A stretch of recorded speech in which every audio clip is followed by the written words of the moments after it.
Episode 51. It has been days. Why hasn't she given me my jacket back? When he heard the word roommates, Aaron's heart leaped. He raised his eyebrows and asked, "Dark screen?" "Yeah, I heard that movie is a combination of both award-winning actors and actresses who are very hot," sighed Marvin. "Do you want to watch it?" asked Aaron. Then let's go watch it together tonight." Aaron patted his shoulder and said, "You've been working so hard for me these years that you don't even get time to fall in love. As your boss, I feel sorry for that. So this time, I'm going to help you." Marvin was a little confused. "So you want to help me, but you also have to go together with me?" "Actually, Winnie has told me that she has a boyfriend. Am I trying to steal someone's girlfriend?" asked Marvin.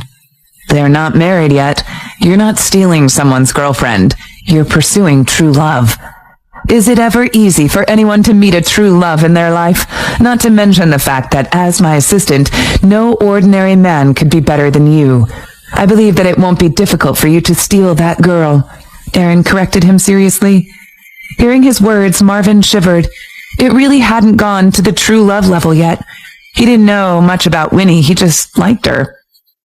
"But the premiere is beginning soon. I think the tickets have sold out long ago," said Marvin. "Don't you worry. I can buy this cinema carrying the premiere," responded Aaron. After saying that, he turned back to make a call. Finished with the call, he turned around and said to Marvin, "Let's go. Prepare yourself. We'll leave work early today. I'm going to ask April why she hasn't returned my jacket yet. It's been days." Marvin suddenly figured out that the whole thing about helping him pursue true love was a lie, and the fact was that his boss wanted to get close to April by using him. At 6 o'clock in the evening, April and her teammates arrived at the Central Mall. The mall was crowded with fans. Winnie insisted on getting some food first as it was dinner time and she needed to fill her stomach or she'd starve. After dinner, April's phone started ringing. It was a strange number. "Hello? My name is Cassidy, and I'm Ryan Rodriguez's personal assistant. There are lots of people here today. He sent me to pick you up so you don't have to wait in a line." "Thank you," responded April. After April hung up the phone, Annie said excitedly, "Ryan didn't only give us tickets, he also sent his PA to pick us up. So thoughtful. April, I think he fancies you." "Stop saying that, especially when we're with Marianne," said April hurriedly. "How could he possibly fancy me?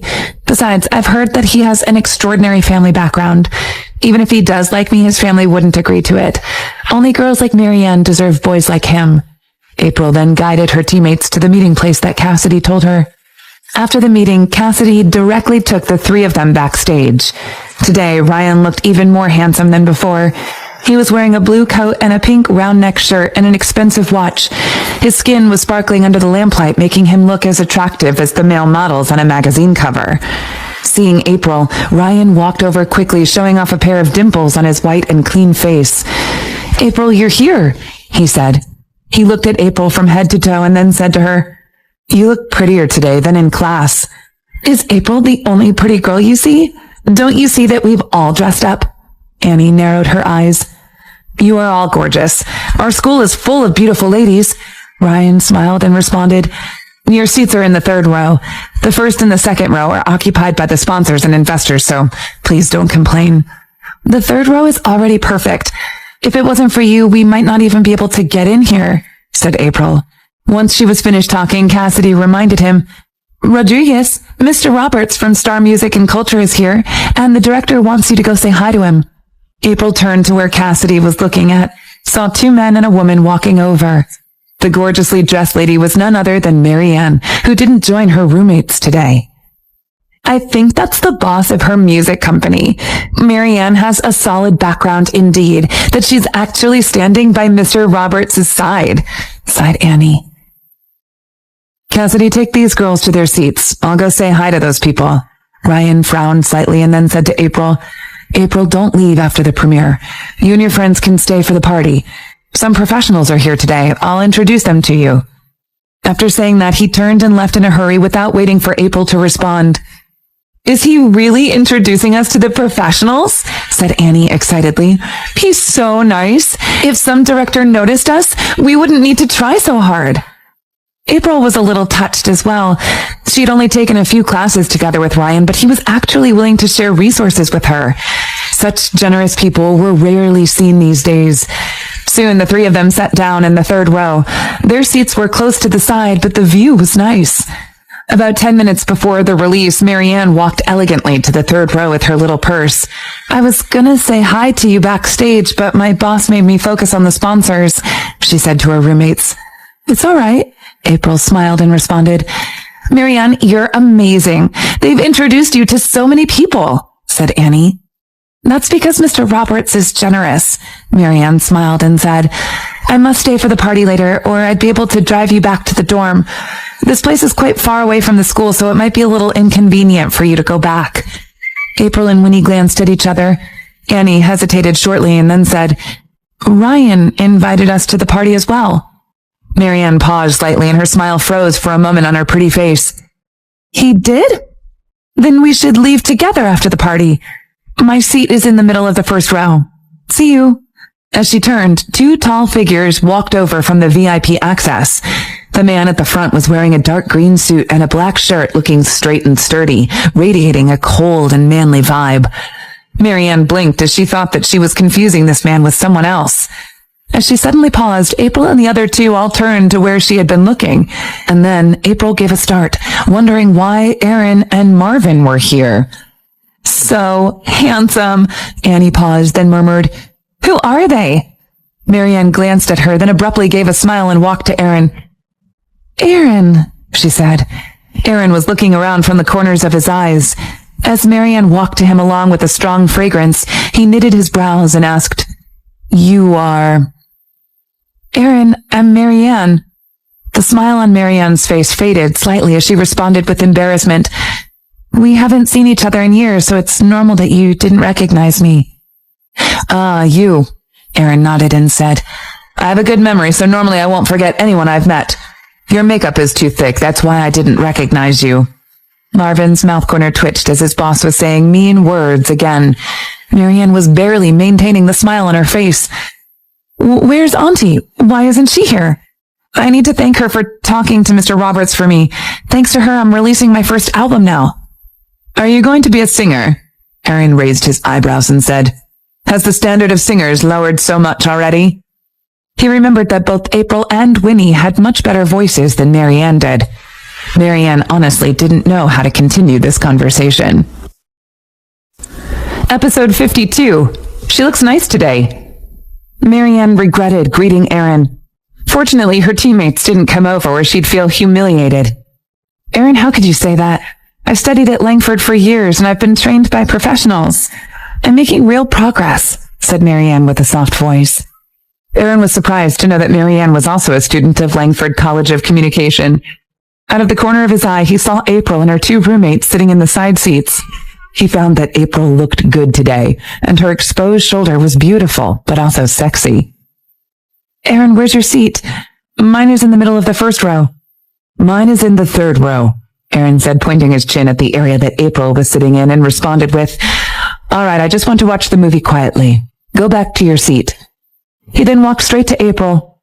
While talking, he said to Marvin with a low voice, Go tell the organizers that we'll take all the rest of the seats in the third row. Hearing that, Marvin felt his lower legs begin twitching. Mr. Bennett, all of the seats have been booked long ago. You're getting me in trouble by even saying that. You're making an unreasonable demand. How could you possibly take the rest of the seats? Those seats were already taken. Marvin didn't understand. We'll only occupy 2 seats. I know all of the seats have been booked. The other people can still use the seats after I take them, said Aaron carelessly. I can do whatever I want, but tell the organizers not to let other people know about this. After all, if people knew that I took a row of seats right before the release just to help you chase a girl, I may get a bad reputation. Marvin felt like vomiting. What do you mean by helping me chase a girl? It's you who's been chasing a girl. Why do you always like using others as excuses, and you make it sound so reasonable? How could you? However, as Aaron was the boss, Marvin had no choice but to message one of the organizers via WeChat. April's heart began thumping as Aaron walked towards her. He's not sitting here, is he?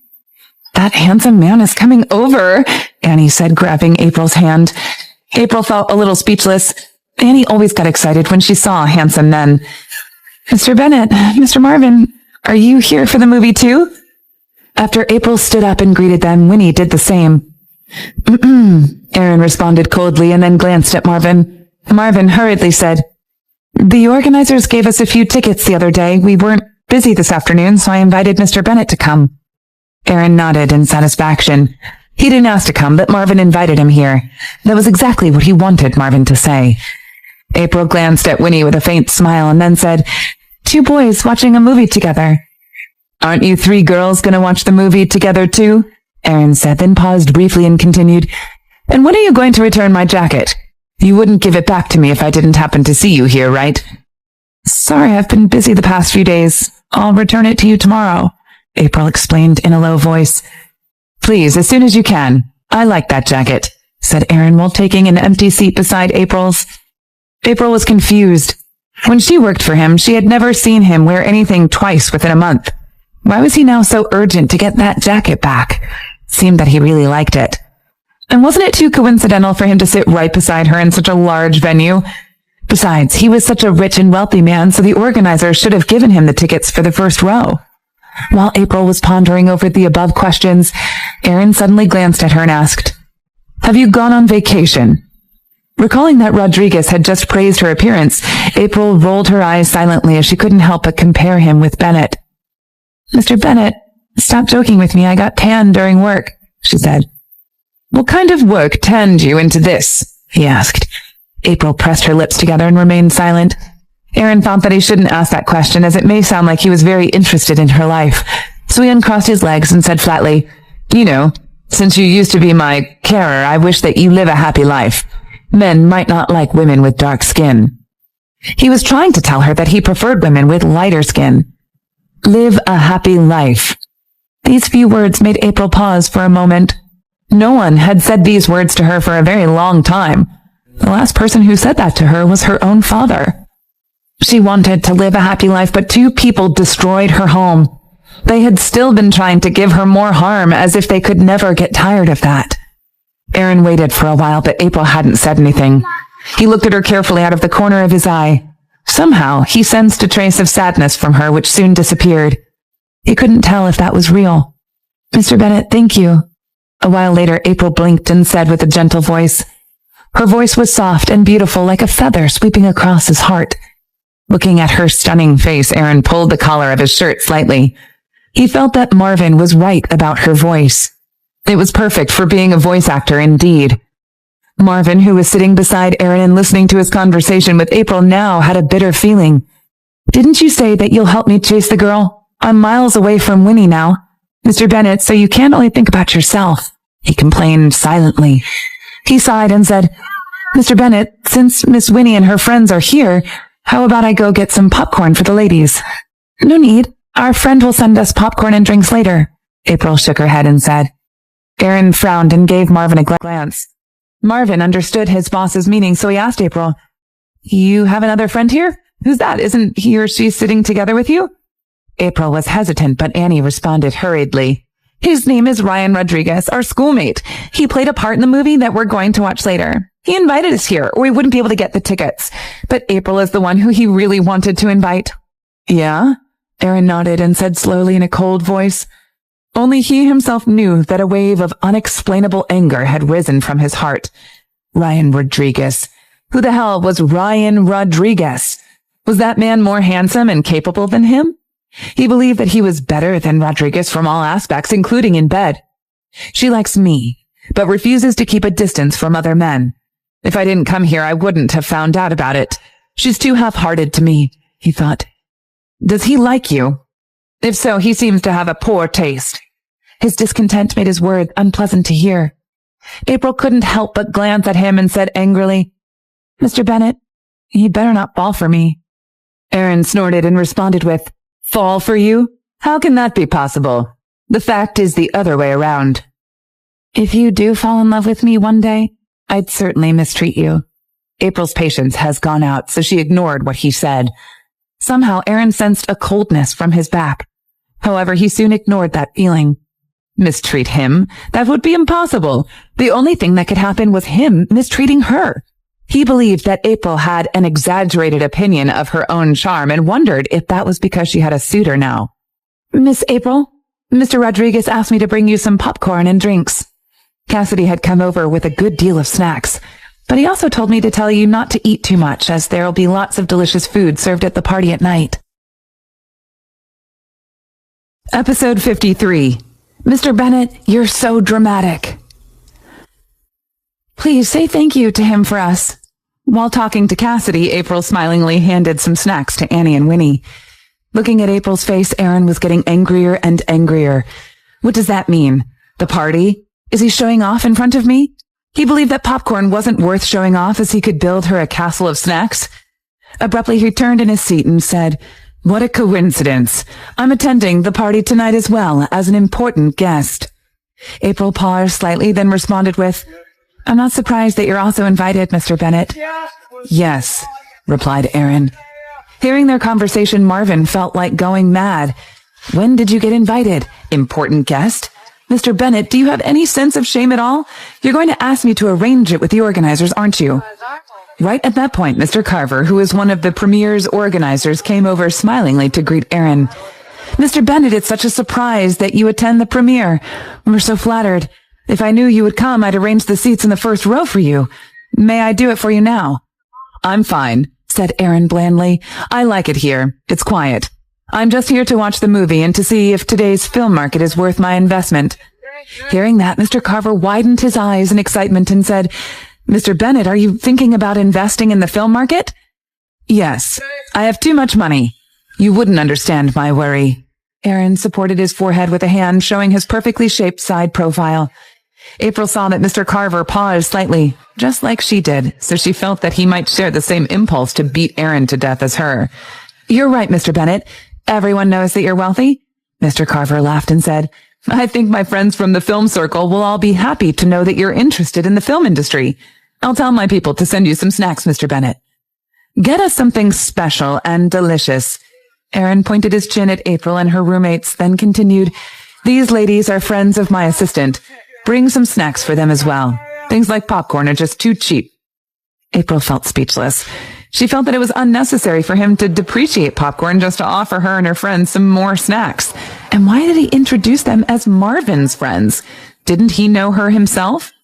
"Mr. Bennet, we're good. The popcorn is enough for us." Aaron ignored her and said to Mr. Carver, "Go." Mr. Carver walked away hurriedly to make arrangements. Annie sneakily pulled at April's clothes and asked with a low voice, "What is going on between you and Mr. Bennet? He seems to be powerful. It's almost like he's the one who organized this premiere." "He is powerful," April nodded. She responded, "I think his assistant wants to chase Winnie." "His assistant looks nice.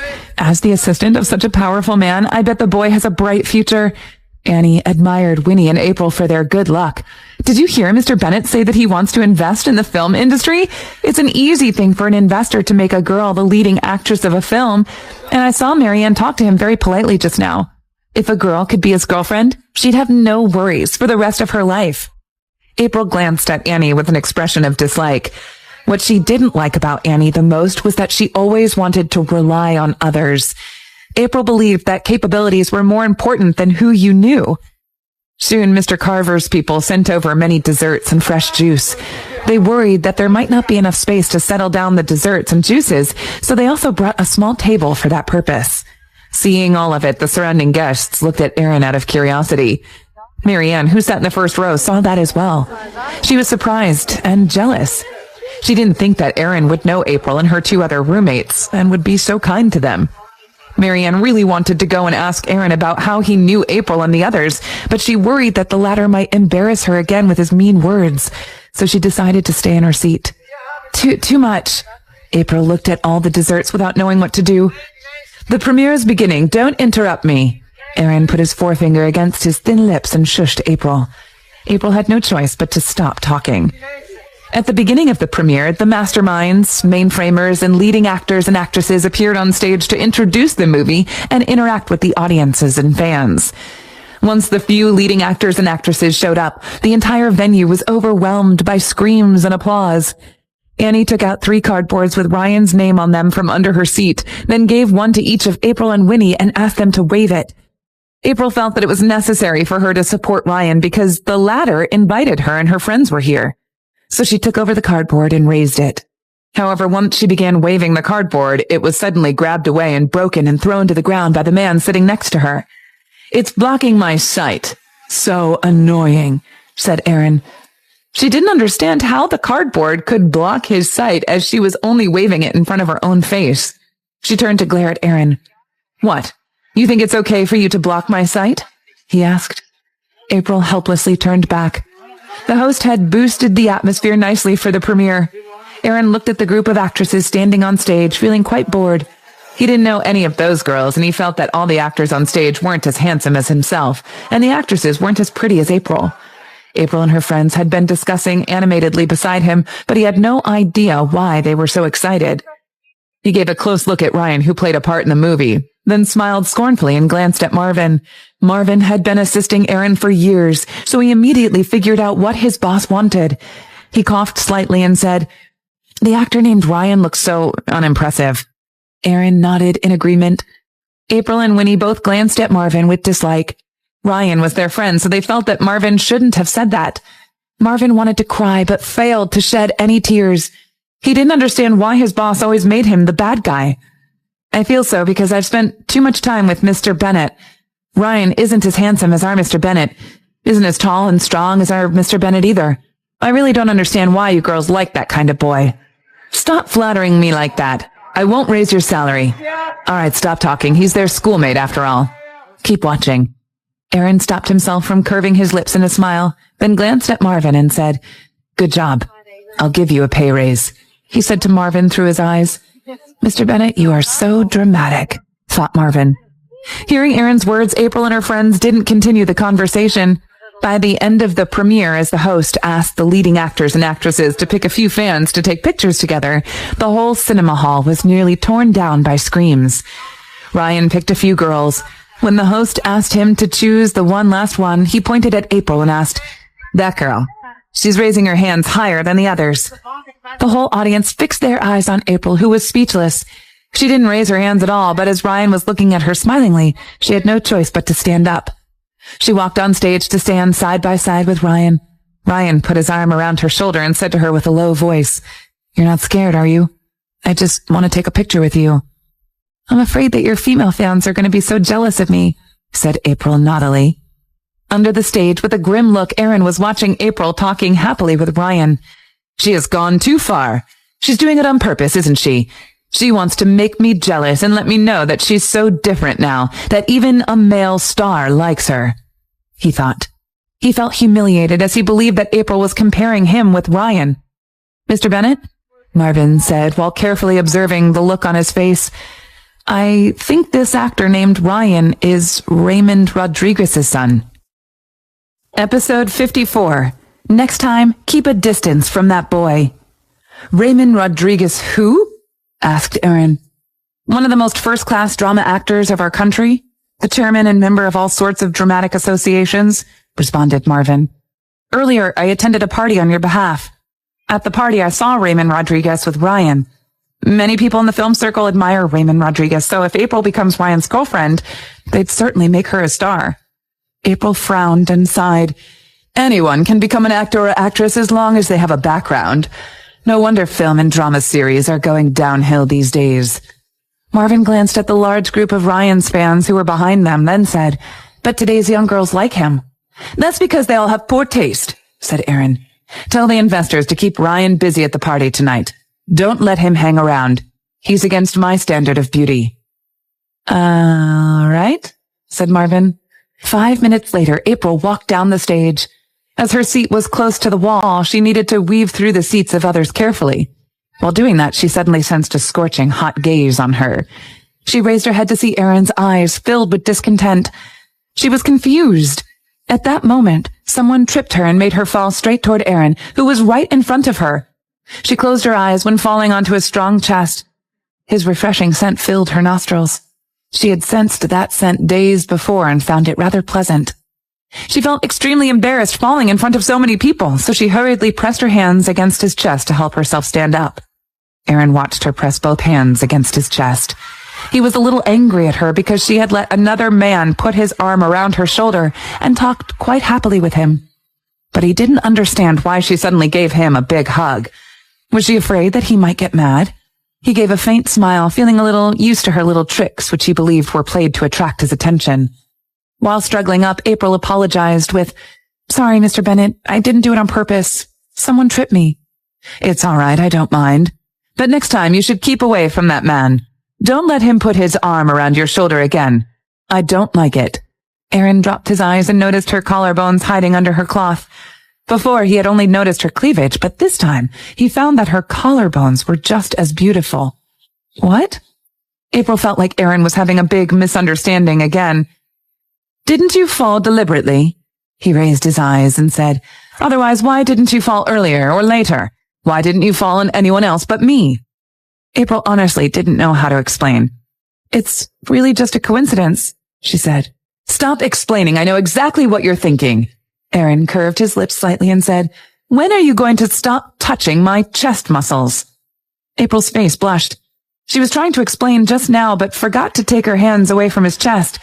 She hurriedly sat down on her seat and glanced at the place where she fell down earlier. She saw a young girl who seemed to be about 17 years old, holding a cardboard with Ryan's name on it. The girl rolled her eyes when April looked at her. April rubbed her forehead, then said to Aaron, "Mr. Bennett, it's that girl who tripped me just now. She's Ryan's diehard fan. I think she might be jealous of me. You see, she's rolling her eyes at me." Aaron turned to glance at the girl, then said with a serious look, "Stop talking nonsense. That girl looks nice. How could a girl like this do something like that? Don't try to pass the buck. I know exactly what kind of a person you are." You know my nothing. All right, Lua, stop talking. We all know what you want. After all, Mr. Bennett is so handsome and rich. I want to pretend to fall into his arms, too. Annie dragged her sleeve and said to her with a low voice that only the two of them could hear. April even wanted to vomit blood. She was tripped by someone but couldn't take revenge and ended up being seen as a lustful girl. That was awful. She turned to Winnie and saw the latter nodding at her. She sighed with relief as at least one person knew about her real situation. "You should leave when the movie ends," Aaron said abruptly in a bossy manner. "Since you like me, you should keep a distance from other men. You're not allowed to talk so happily with other men either." April even felt like sitting in a fire.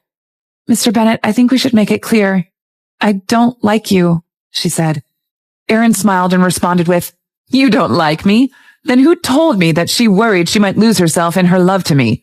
And didn't you tell me that you couldn't work in my company as a translator because you loved me so much that you couldn't even stand to live in the same city with me? I remember everything you said and when and where." April rubbed her forehead again, regretting saying those words only to make him feel better. By now, she guessed that she couldn't possibly find an explanation for what she had told him. "Mr. Bennett," she said, "that was long ago. You see, we haven't seen each other for over 8 months. My feelings for you are gone." She paused, then added something strong. "I was inexperienced before. Now I'm in college, and I found that my school is full of young and handsome boys. They're all at my age, not like you, Mr. Bennett. You're 6 or 7 years older than me, so there's a generation gap between you and me. You see, I can talk with them about the most popular films, stars, study, our friends, and our favorite books and food. But what can you and I possibly talk about? Stocks? Politics? Investments? I know nothing about all those." Hearing her, Aaron suddenly felt that one breath had been stuck in his chest and couldn't come out or go down. "You're saying that I'm too old, aren't you?" He believed that she was getting her revenge on him. He couldn't think of another reason apart from that. He felt that she was just a narrow-minded woman. "I can see that you're trying to find excuses." He quickly calmed back down and continued, "After knowing a man like me, you'll find that schoolboys are all childish and hot-headed. You'll also find them not generous enough, careerless, and that they can't give you enough sense of security.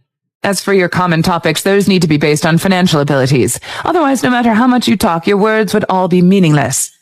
Oh well, forget it. I'm done talking to you. You said all that because you're angry at me for not letting you attend the party, right? I get it. You can go to the party. After all, you're an art student and you need to know some directors." As he suddenly made a long speech, April was stunned a little and didn't know which part of his words to argue against. Then she wanted to say something. "All right, stop talking. The movie is beginning." While speaking, he grabbed some popcorn from her hands. After tasting the popcorn, he knitted his brows and took the bucket of popcorn away from her hands, then threw it into the trash bin and said, "It's soft. Tastes awful. Stop eating it. It's bad for your health. Eat the pudding." April didn't know how to respond. "I didn't ask you to eat my popcorn. I've really had enough of this," she thought. "Bad for health? Why don't you say that it'll cause incurable diseases?" Episode 55. She's so good at playing hard to get now. The movie was 2 hours long, but the plot was tight, so the story wasn't boring. It was 10:30 when the movie ended. Mr. Carver came over himself to guide Erin to the hotel next to the cinema for the party. Cassidy came to get April and her friends. As April was busy talking to Mr. Carver, April and her friends hurriedly left with Cassidy. Looking at her back, Erin felt annoyed. He believed that April was getting better and better at playing the hard-to-get game by relying on her age and beauty. He was planning to look after her at the party later, but now he changed his mind. He decided to let her deal with all the difficulties herself. When leaving the cinema, Winnie glanced back and said to April, "Hey, is it bad for us to just leave like this? Do you want to spend more time with Marvin? Don't you want to keep some distance from him?" April responded helplessly. She didn't want to leave without saying goodbye either, but what she didn't want more was to create an even deeper misunderstanding between Erin and herself. Winnie thought for a moment, then stayed silent. At the party, Ryan soon walked towards April and her friends with a bearded, middle-aged man. "Let me introduce Director Charles to you. He's the director of Black Screen." "Director Charles, these three are my schoolmates. One is majoring in music and the other two in broadcasting, especially April Kennedy. She's dubbed for quite a few drama series. She's very experienced," said Ryan to the director. Annie had a smile on her face at first, but when Ryan emphasized April, she showed a slightly sour look. "I did an internship in the radio station of Rosewood City," she hurriedly added. Charles carefully gazed at April with a faint smile. "I see, Ryan. Mr. Neal is expecting you. You should get over there," he said. "But," Ryan hesitated. "Don't worry, you've introduced these girls to me in particular, so I'll look after them for you." Director Charles patted her shoulder. Hearing that, Ryan helplessly gave April a wink, then turned and left. "May I call you Miss April?" Director Charles smiled gently to April and asked, "Could I have a moment with you?" April gave a start, then had a strange feeling. However, she still nodded and walked towards a window with him. April Eisenberg. Kenneth Roald Eisenberg's daughter. Director Charles sighed after gazing at her for a while. "You've dubbed many films at a young age and have studied in Japan for a year. You mastered multiple languages, English, French, Japanese, and even more. Director Song asked you to dub for 4 characters in one film before his retirement. That film made you famous." April pressed her lips together and clenched her fists. She said, I haven't seen you before, Director Charles. How did you recognize me?" The director showed some sympathy in his eyes when responding with, "2 years ago, someone told all the directors not to hire you. Days ago, I was told that the newly emerged voice actress named April was April Eisenberg, and whoever hired her would have to suffer consequences. I despise your father, but I admire your talent. I know that Ryan means well, but I can't help you. I'm sorry. Don't worry, though. I won't tell Ryan." "Director, thank you." April was touched. Unlike Director Dixon, Director Charles talked to her honestly and respected her. Apart from that, he wasn't going to spread rumors and bring her more humiliation. However, she was surprised to find that within this short time, Isaac had told everyone in the film circle not to hire her already. Did he want her to die on her way to pursue her dream? "I have something else to do, Miss April. Please enjoy your time here," Director Charles said to April apologetically, and then left. "April, has Director Charles offered you a chance to dub for his new film? He's not making you the lead actress, is he?" Annie immediately walked to April and asked. "No." April shook her head and forced a smile out of her face. Annie pouted and said, "You can tell me if he wants to make you a star. I won't be jealous." April felt a little annoyed, so she ignored Annie and walked to a couch and sat down to rest. Without Ryan's recommendation, no one else came to talk to April and her friends. Winnie and April sat on the couch drinking. Annie wasn't willing to give up, so she went to find Marianne. "Did Director Charles say something to you just now?" Winnie asked with worry. She hardly ever saw April keeping her head lowered and drinking like that. "No." April shook her head. She didn't dare to tell Winnie what had happened because she worried that the latter might not want to be friends with her anymore after finding out that her father was Kenneth Roald Eisenberg. It's all right if you don't want to tell me. Everybody has their own secrets, but if it's making you feel too bad, you can come to me and get it off your chest. We're good friends. Once Winnie finished talking, a man put a hand on her shoulder. Hello. Aren't you two ladies getting bored sitting here? A middle-aged man stood behind Winnie holding a glass of wine. His small eyes looked lascivious when he was smiling. Winnie frowned, pushed his hand away, and responded with, We're not bored. You're quite different. The middle-aged man seemed to be dissatisfied by Winnie's move. Do you know who I am? Call me Mr. Conrad.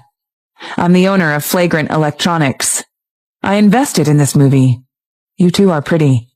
If you spend a night with me, I'll make you the leading actresses for my next movie. Let's go. April stood up, held Winnie's hand, and prepared to leave. Her face was filled with disgust. Don't you dare! Mr. Conrad grabbed her hand and dragged her toward his chest. Your shoulders and boobs, I like them. While speaking, he reached his other hand toward her chest. Let go of me. What's wrong with you? April tried to stop him, so did Winnie. The three of them nearly started a fight by the window. They were in a corner and the venue was large, so only a few people noticed them. The ones who saw it just stood there and watched. No one tried to make peace. Aaron was in the southern part of the venue talking to somebody. He had been keeping an eye on April. He saw that April and Winnie were accosted. However, as he was still angry at her, he wanted her to suffer a little. You didn't come in with me, so I guess now you've learned that hanging around in a place like this isn't easy, he thought. He coldly watched April for a while, but soon he discovered that things weren't quite right because he saw that Mr. Conrad had reached his hand to her chest. Bastard! I never even touched her. Seeing the two girls falling into disadvantage, he put down the wine glass and quickly walked over. Before he arrived, Mr. Conrad had already pushed Winnie to the ground and grabbed April's face to pour wine into her mouth. The wine ran down through her neck, making her look like a mess. April was already in desperation, so when such a thing happened to her, she was infuriated. She grabbed a wine glass and smashed it onto the table, then pointed the sharp, broken shard of glass at Mr. Conrad and said, You try to make me drink again, I'll kill you. Facing her cold eyes, Mr. Conrad was truly frightened a little. All right, if you dared to hurt me, I'll send a few men to rape your friend to death. Mr. Conrad, look at you, bullying two girls. Suddenly, an icy cold voice was heard. Right after that, Mr. Conrad was pushed forward by someone. His face fell straight toward the sharp, broken glass in April's hand. He was freaked out as the glass was nearly piercing into his eyeball. Episode 56. Mr. Bennett, she's your woman? April was startled as well. She automatically pulled her hand away. However, it was already too late. Mr. Conrad's eye had brushed against the broken glass. A deep wound was left in his face and blood gushed out immediately. He covered his eyes with his hands, then burst into screams.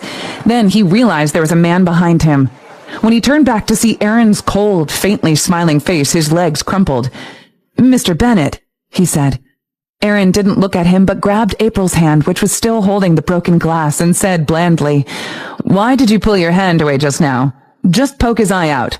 As long as I'm here, you don't need to be afraid. I'll give his eyeball to you as a gift. Recalling what had just happened, cold sweat oozed out of April's forehead. However, after seeing Aaron's perfectly shaped face, she suddenly calmed down. Somehow she felt that no matter how fiercely she argued against him, he would always help her. It's the first time I will have done something like this, so I was not prepared. Next time I won't pull my hand away, she said. Her words surprised him and made him fix his eyes on her for a short while. As a former Special Force soldier, he was impressed by April's courage and composure. Mr. Bennett, she's your woman. Hearing their conversation, Mr. Conrad was still covering his bleeding eyes. I'm really sorry, he said. I was blind. Please don't mind me. I'll leave right now. I'd lose face if I let you go now, wouldn't I?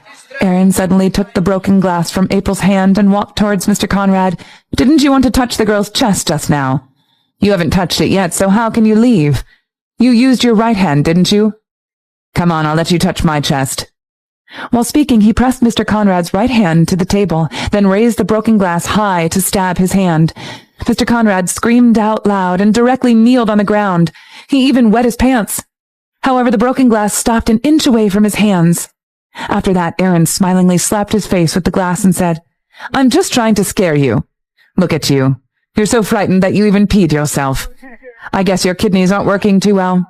Since you don't have healthy kidneys, you should stay away from girls. You might scare them. Just go see a doctor in the nephrology hospital." Yes, I'll go right now." Mr. Conrad, trembling, struggled up from the ground with weak legs. Seeing Mr. Conrad scrambling away with dripping trousers, April laughed as she found it very amusing. "How can you laugh?" Aaron looked at her, eyes showing a sarcastic smile while saying, "Hasn't Ryan been looking after you?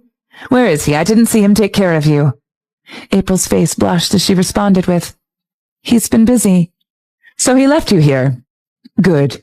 Aaron nodded and continued, "But if I was him, I'd at least be aware that leaving 2 girls in a strange place is rather dangerous, especially in a place like this. 2 pretty girls coming out of nowhere. People might think you're waiting to sleep with someone to further your career." "I'm sorry, I'll be leaving now."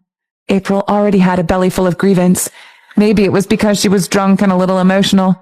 Hearing Aaron's words, she immediately turned back, grabbing Winnie's arm as she prepared to leave.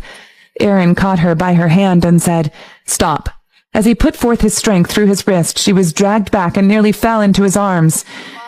"What do you want?" she asked. "Look at you." Aaron took a small bag full of hygienic towelettes out of his pocket, then pulled out a sheet to press onto the corner of her mouth. April paused slightly, then recalled that just now Mr. Conrad tried to pour some wine into her mouth. She didn't drink the wine, so the wine flew down her mouth and left red marks on her face and neck. Now, as the wine dried, she could imagine how awful she must look. She guessed her entire chin and neck were red. April's face blushed. She lowered her head to check her cloth and found that it was wetted by the wine. Then she raised her eyes to see the man who had been wiping her mouth. The light of the luxurious chandelier quietly poured on his handsome face, made him look even more elegant than usual. However, he wasn't aware of that, but was frowningly staring at April's face. She had seen her own reflection in his bottomless, deep, dark eyes that made her feel hot and hard to turn her eyes away from him. Until his hands almost reached her collarbones, April quivered and hurriedly grasped his hand and said, "I'll do it myself." Aaron gazed at her hand, which was holding his. Her face was tanned, but the skin of her hand was still milky white, seeming to be in harmony with his olive skin. "Well, even our skin colors match so perfectly," he thought.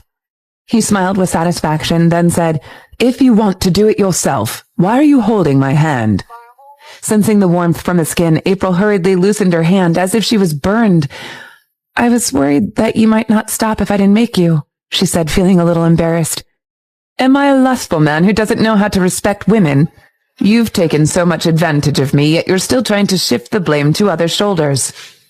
Aaron shook his head helplessly and threw away the used towelette. Then he put the whole bag full of towelettes in her hands and said to her, "Your chest is dirty as well. Wipe yourself." April's face blushed again. She guessed that he had seen something he wasn't supposed to see, as he knew her chest was dirty. "Stop looking at me," she said. While speaking, she hurriedly pulled her collar upward. "Your collar is too wide. Is that my fault?" Aaron honestly felt that there was no need for her to do that. However, he was used to her little tricks and found them quite interesting. "You can wear these kinds of clothes when you're with me, but in front of other men you need to dress more conservatively." "I wear whatever I like. Does that have anything to do with you?" April glared at him while wiping her own neck. Aaron wasn't angry at all. Being stared at by April's large, bright eyes, he felt that his heart was itchy. "That has everything to do with me. I'll be taking off your clothes in the future, so I get to decide what you wear," he thought. "Are you done? If you're done, I'll send you back," he said. "Mr. Bennett, thank you for your kindness. We'll take a taxi." April wanted to leave as soon as possible and decided to not wait for Annie. "Let's go. I bet Mr. Conrad is waiting for you in some dark corner. You need me to send you back so he'll know that you're really under my protection and won't dare to bring you any more trouble," said Aaron lazily. "You're just a student, but you always offend people that you aren't supposed to offend. If you didn't have me with you every time, you wouldn't be able to get yourself out of trouble." "Do you think I want this?" said April through clenched teeth. "I can't help that I look like this." Aaron didn't know how to continue as he suddenly realized that April was even more confident than he was. The 4 of them walked out of the hotel.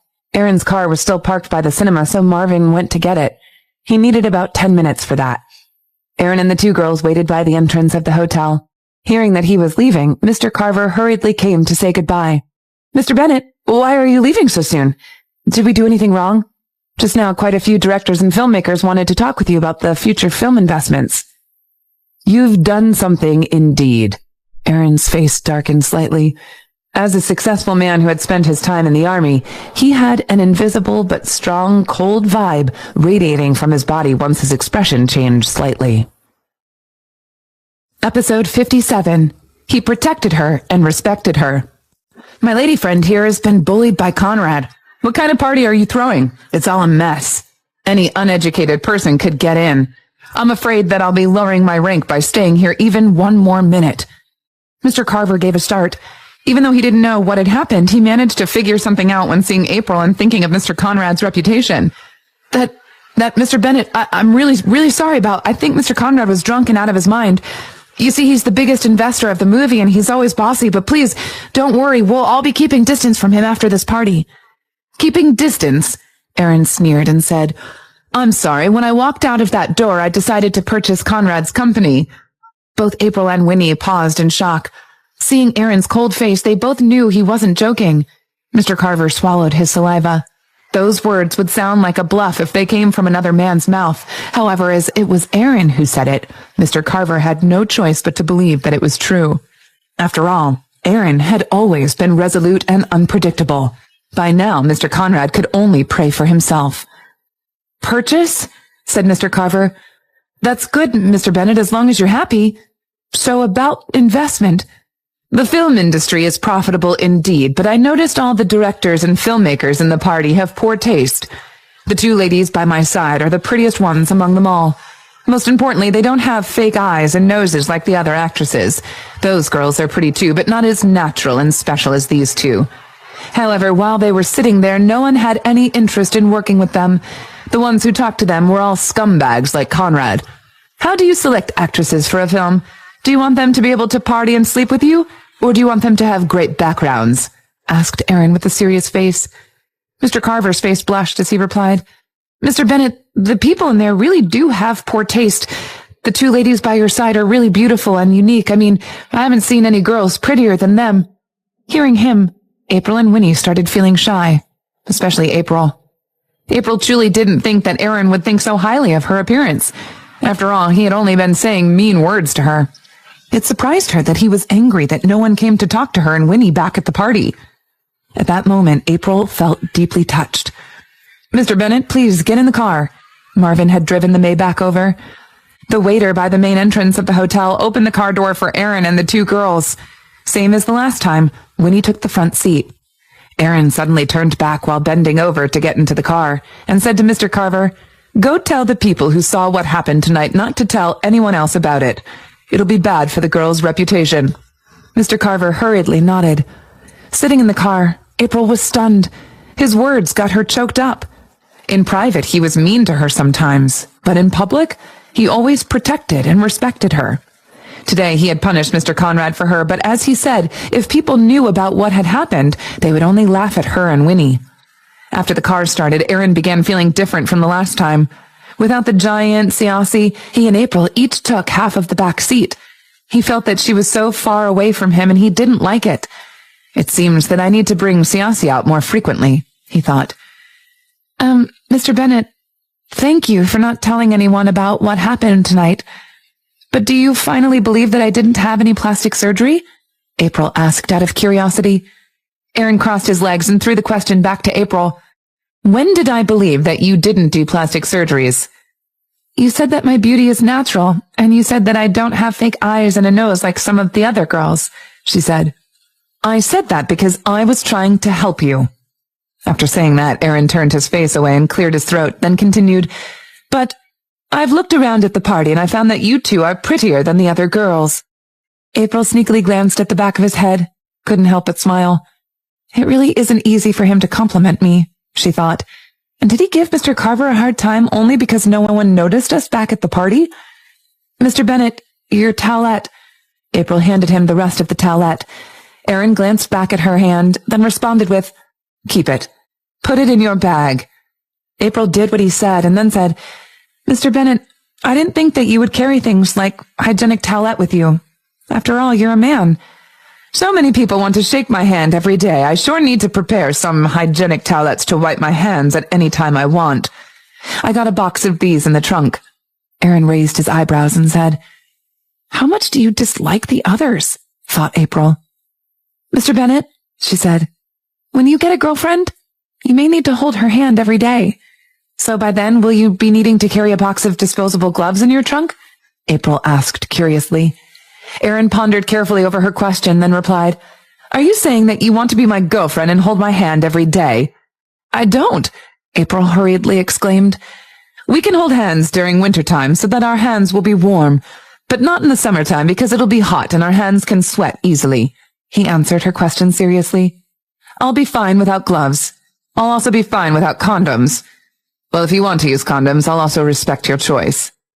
April felt that her cheeks began burning once she heard what he said. She didn't understand why he had suddenly started talking about condoms. A burst of laughter was heard from the front seat. Marvin was experienced. His face was twisting, but he didn't make even the slightest sound of laughter. It was Winnie who laughed out loud. She just couldn't help it. I need to give you a friendly reminder that 2 living human beings are sitting at the front, she said. What are you talking about? The blushed April glared at Erin and said, Didn't you bring up this topic? He asked. When did I do that? April felt like going crazy. Who wants to use condoms with you? Erin stared at her for a moment, figuring that she might be shy. He felt that he probably shouldn't mention such private topics as other people were sitting at the front. Suddenly, he began to think that Marvin and Winnie were really unsightly. However, angry April looked cute, and it made him want to kiss her. He opened his sexy, thin lips. However, before he said a word, April hurriedly raised a hand to stop him. Stop. I don't want to talk to you. She was afraid that if the conversation continued, she might be too ashamed to face anyone. Erin frowned, but soon he understood her. As those 2 gooseberries were right in front of them, now really wasn't the time for chatting. So he decided to find another day to continue that topic with her. He also needed to talk with her about getting her some resources for her dubbing work. If she became his girlfriend one day, he believed that he must help her to pursue her dream. However, if she wanted to become a star, he wouldn't agree to that. After all, he wouldn't want his girlfriend to play the love of other men on screen. The same as the last time the car was parked near the school. Before getting off, April thought for a moment and said, Mr. Bennet, can you wait here for a moment? I'll go back to my dorm to get you your jacket. Episode 58. Mr. Bennet, have you even started reading your horoscope? No need. Later. I have something important to do now. Erin shook his head and said, Send the jacket to my company tomorrow. Call Marvin when you arrive. Tomorrow? April said, I have to work tomorrow. You must send it to me tomorrow. I have an important meeting the day after tomorrow. According to my horoscope, brown is my lucky color for this month, and I only have 1 brown jacket, said Erin with a serious look. He made himself sound extra reasonable. The corner of Marvin's mouth twitched again. Mr. Bennet, you have no meetings the day after tomorrow. Yeah, just keep making things up. And horoscopes? Have you ever tried reading anything about horoscopes in your life? April was so surprised. Mr. Bennet, have you started reading your horoscopes? She asked. Erin raised his beautiful eyes and responded, I didn't believe in such things before, but after that car accident, I thought I should believe a little. April chuckled and asked, What's your star sign then? What's my star sign? Erin didn't know the answer. He lowered his head and checked his watch calmly, then said, I have an important video meeting in half an hour. If you want to know my star sign, I'll talk with you about it tomorrow when you send my jacket to me. As he said that he was busy, April didn't continue asking questions. Instead, she said, All right, I'll try to send you the jacket before you get off work. You must send it to me before I get off work, he said, then closed the car window. After the car drove away, Winnie laughed out loud. Why do I feel like that Mr. Bennet is so interesting? She asked. Shut up. April's face blushed as she said, Stop laughing. Stop being crazy. Winnie stood up and said, I'm serious. Mr. Bennet definitely likes you. April gave Winnie a threatening glance and said, And Marvin likes you. I bet he was still in the company when you messaged him, but after you told him that you were going to the premiere, he came right away. But we only chatted briefly in the car. Unlike us, you and Mr. Bennet were sitting together and talking all the time. Winnie shrugged and said, He likes you, and it's written all over his face. Haven't you seen how dark his face was when you were bullied by Mr. Conrad? It was almost like someone took away his oxygen. And when anything happens to you, he's always there. Why? That party was huge. Ryan didn't notice what happened to you, but he did. That means he'd been paying attention to you the whole time. Not to mention the fact that he's so powerful. Mr. Conrad was so scared that he even peed himself.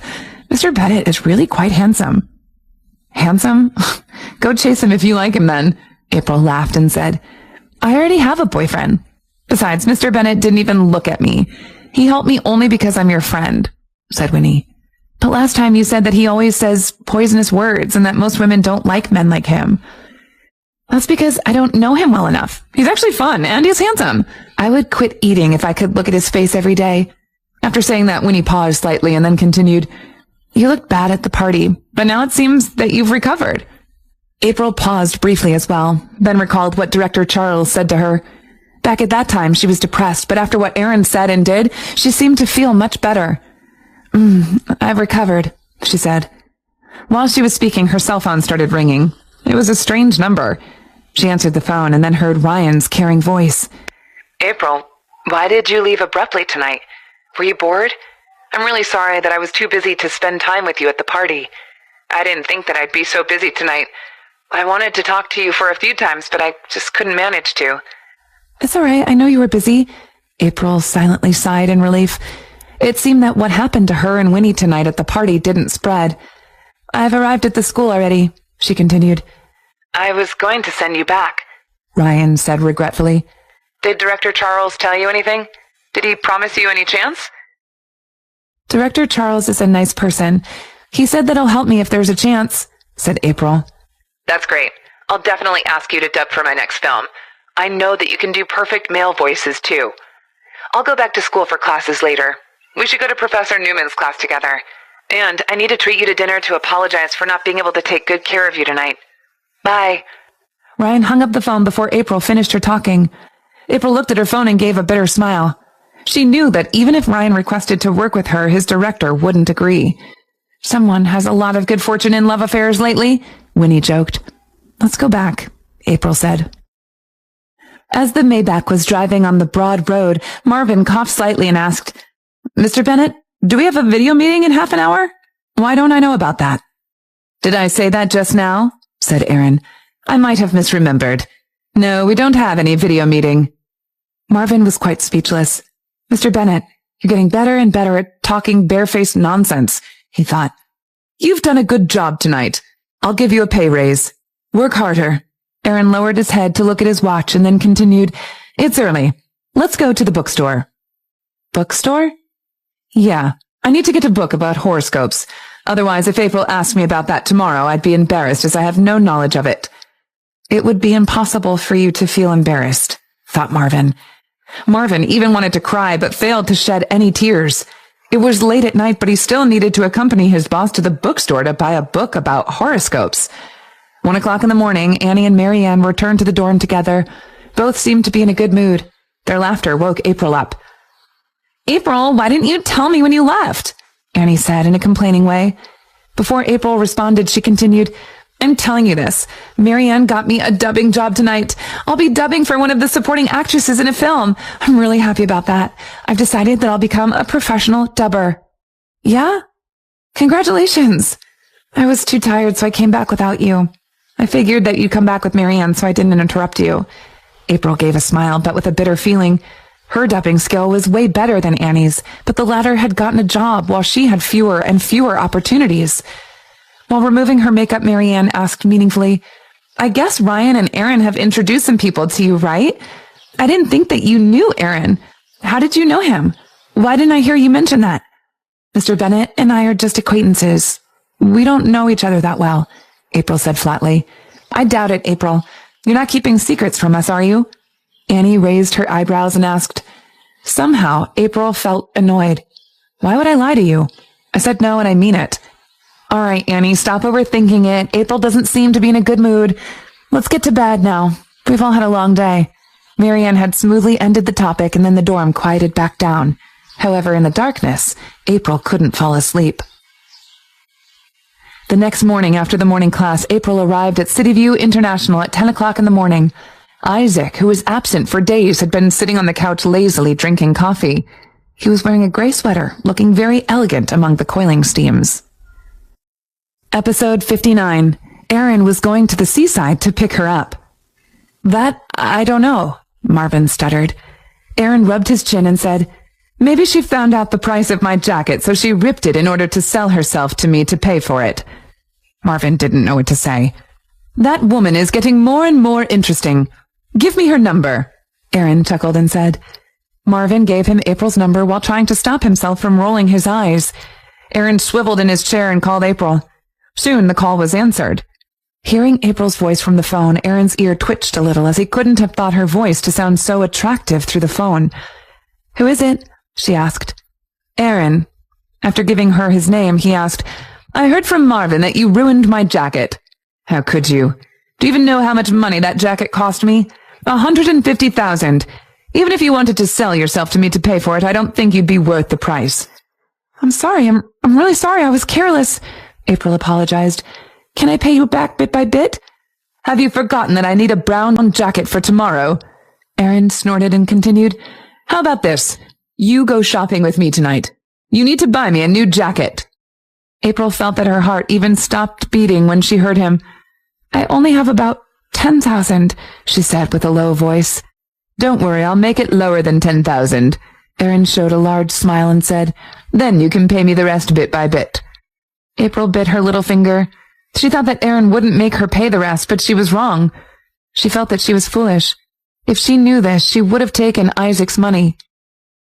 It's a deal, then. I'll see you at 6 p.m., said Erin. I'm at the seaside, so I may not be able to make it back at 6, she said. So you're working at the seaside. What are you doing there? Are you a waitress in some seafood restaurant? He asked. No, there's a new movie filming here. I'm doing odds and ends for the crew. April didn't want Erin to know too much about her life or what happened between her, Isaac, and Rosaria.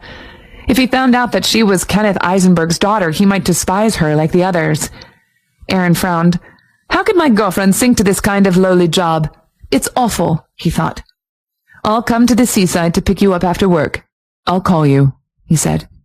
No, you don't need to, said April. It's a deal. Bye, he said.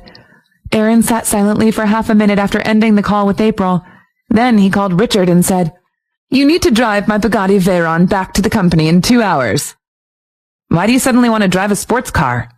Richard was surprised. Didn't you say that business sedans are enough for you? The sports car is for my girlfriend, said Erin proudly, and you have to stop borrowing cars from me. I need them myself. What? When did you get a girlfriend? Before Richard finished, Erin hung up the phone. Marvin, who stood aside and looked at his boss's proud face, couldn't help but say, Mr. Bennett, I don't think Miss April has agreed to be your girlfriend, has she? Sooner or later. Erin comfortably leaned against the back of his armchair, then glanced at Marvin and responded with, Go book all the tables in the best beef noodle restaurant of Rosewood City. Marvin felt like vomiting blood. Are you sure you want to take the girl to a beef noodle restaurant with your 60 million yuan limited edition sports car? He really wanted to ask his boss this question. By the seaside and the filming crew, April was gazing at her phone. Erin was coming to the seaside to pick her up. Did she mishear? No, she didn't think so. This is bad. I can't let him come to the filming site, she thought. What are you looking at? Didn't you see that Rosaria is resting now? Go get her some water.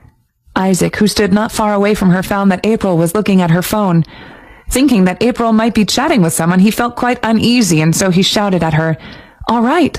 April came back to her senses, hurriedly took a bottle of water, and sent it to Rosaria.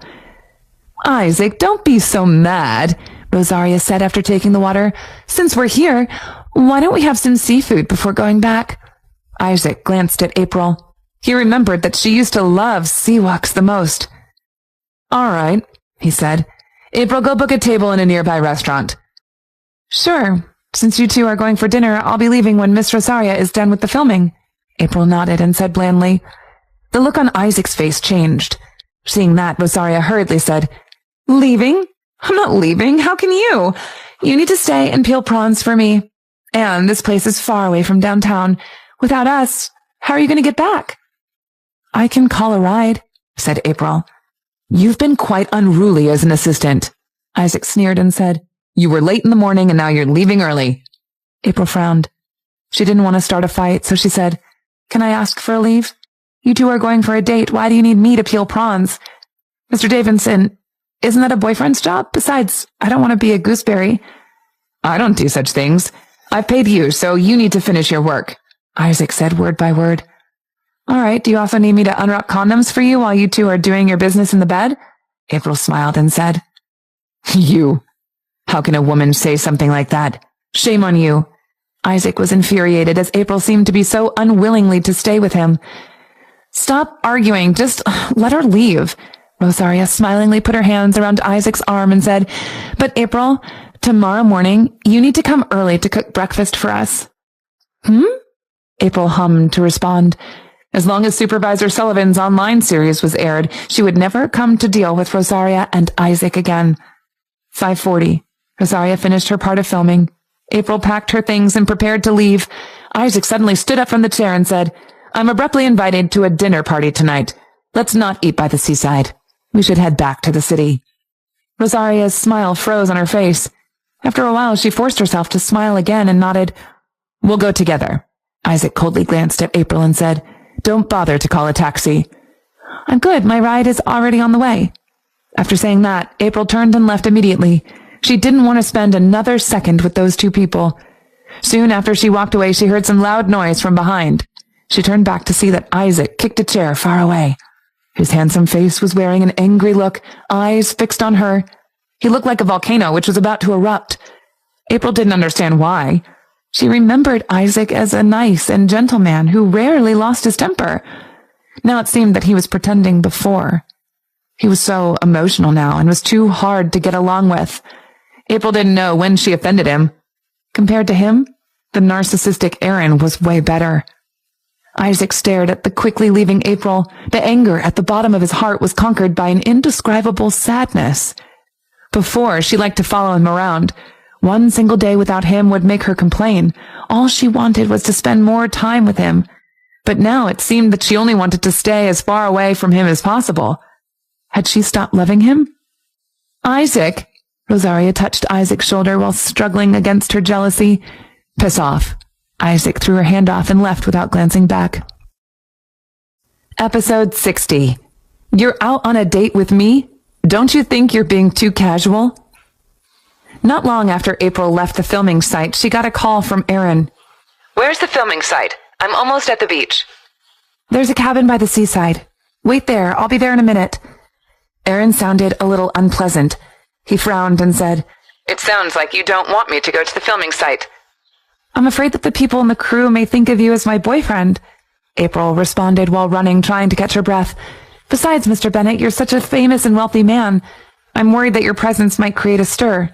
You see, the director might come to talk with you and pour you tea, and it'll slow down the filming work.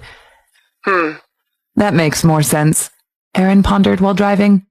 Does she mean that if I want to go to the filming site, I need to admit that I'm her boyfriend first? He thought. She never speaks frankly. Her words always have hidden meanings. If I wasn't so smart, I may not truly understand her. No wonder my mother always says that a woman will make things sound only 30% clear, because it'll be boring if she says everything frankly and honestly. That's how you make life interesting. All right, I'll wait for you there, he said. After 5 minutes of running, April saw a silver sports car slowly pull over by the cabin. When she got closer, she found that it was a shiny Bugatti Veyron. She walked to the car with hesitation.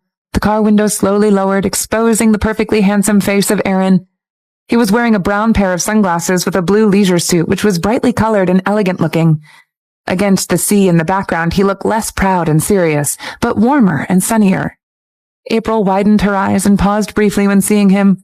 A short while later, she stuttered, Mr. Bennett. Aaron smiled and responded with, I am aware of how charming I am, but you don't need to stare at me this long. Hearing that, April wanted to blind herself. It's just that I nearly failed to recognize you, she explained.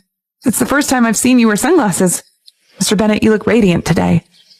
Aaron adjusted his sunglasses and said, Sister Emily picked and matched my clothes. I didn't want to disappoint her. Has Sister Emily's taste become so great? April said with surprise. Do you want me to tell her that you think she's poor in taste? Aaron raised his eyebrows and said, Get in, I'm starving. All right, responded April. While speaking, she took a step forward. After that, the car door opened automatically and she sat in the car feeling flattered. As Aaron's former carer, she felt that this car was way too luxurious for her. "Look at you, sweating with disheveled hair. You're out on a date with me. Don't you think that you're being too casual?" Aaron looked at her up and down, then handed her a few tissues discontentedly. April took the tissue, gave a start, and then asked, "Date? That's an elegant way of speaking. In a relative way, we're just meeting up." Aaron refused to admit that it was a date because he didn't want April to get proud. "Look at your clothes. How long have you been wearing them?" They looked washed out. April chuckled, then raised her head and replied, "I'm so pretty that I can walk the red carpet in rags." The corners of Aaron's mouth twitched up slightly. "Do you have any sense of shame?" he asked. April rolled her eyes and said, "I've learned this from you. I guess now you understand how I felt when listening to your narcissistic talks every day." "Can you compare yourself to me?" Aaron remarked matter-of-factly as he started the car. "I've been perfect since I was young. Impeccably perfect. You, on the other hand, are full of imperfections." April stayed silent. Even with her level of confidence, she had decided against defending herself. If he really started picking out her flaws, she might not be able to sit through the car ride without seething with anger. Regardless, she had secured her ride into the city. When Isaac appeared, the sports car had already peeled off into the distance. He fumbled to snap a picture of its side profile. He saw April getting into that car. Whatever she said about riding a taxi here from the city was all a lie. Isaac watched the car disappear with a heavy heart, his eyes downcast with a hint of sadness. He always knew that she was a rare beauty. Back when they were in university, boys were always lining up for her. With her looks and talent, there was never a shortage of suitors hot on her trails. He had spread the news about Kenneth Eisenberg then with a selfish intention. He wanted her reputation driven to the ground. In the voice acting community, he had warned the key recruiters against employing her. He was going to bury her talent, her glow, with his own hands. It was the only way to keep her by his side, docile without other intentions. It was the only way to keep her admirers away. He never expected her to alienate herself from him because of that. 2 years later, she was gone from his life. When he found out a year later that she was studying at the university, he kept himself updated even on small matters, such as the number of love letters she received. He was sure that everything was under control even when she was away from him. Now, with this unexpected turn of events, he was thrown off. The driver of the sports car, the owner of the suit from earlier on, had shown up in her life. He must be someone of importance. His savvy ride was a testimony to his affluence. Isaac couldn't bear the thought of someone like that, someone as elite as that man being close to her. He wanted to tear him apart. His handsome features looked glum beneath the backdrop of the sunset. He then hurriedly sent the photo to his friend in Hawaii. Proceeding to call him, he asked, "Graham, can you help me run a background check on the car owner?" "Hold on, let me have a look." Graham was quiet on the line before asking, "What do you need this for?" Isaac was sharp to sense that his friend was onto something. "You seem to know something." "I recognize the car. No need to check. It's a Bugatti Veyron limited edition, rolled out in April this year. It markets for $60 million, and there are only 3 of them worldwide. 2 of them are in this country, and the one at Rosewood City belongs to Aaron Bennett." "Really?" Isaac was in shock. "Are you sure? You want to check again?" "No need. I've seen the license plate before. It belongs to the Bennett family, all right. Something as showy as that." Isaac's grip on his cell phone was firm. He was overwhelmed with thoughts and feelings.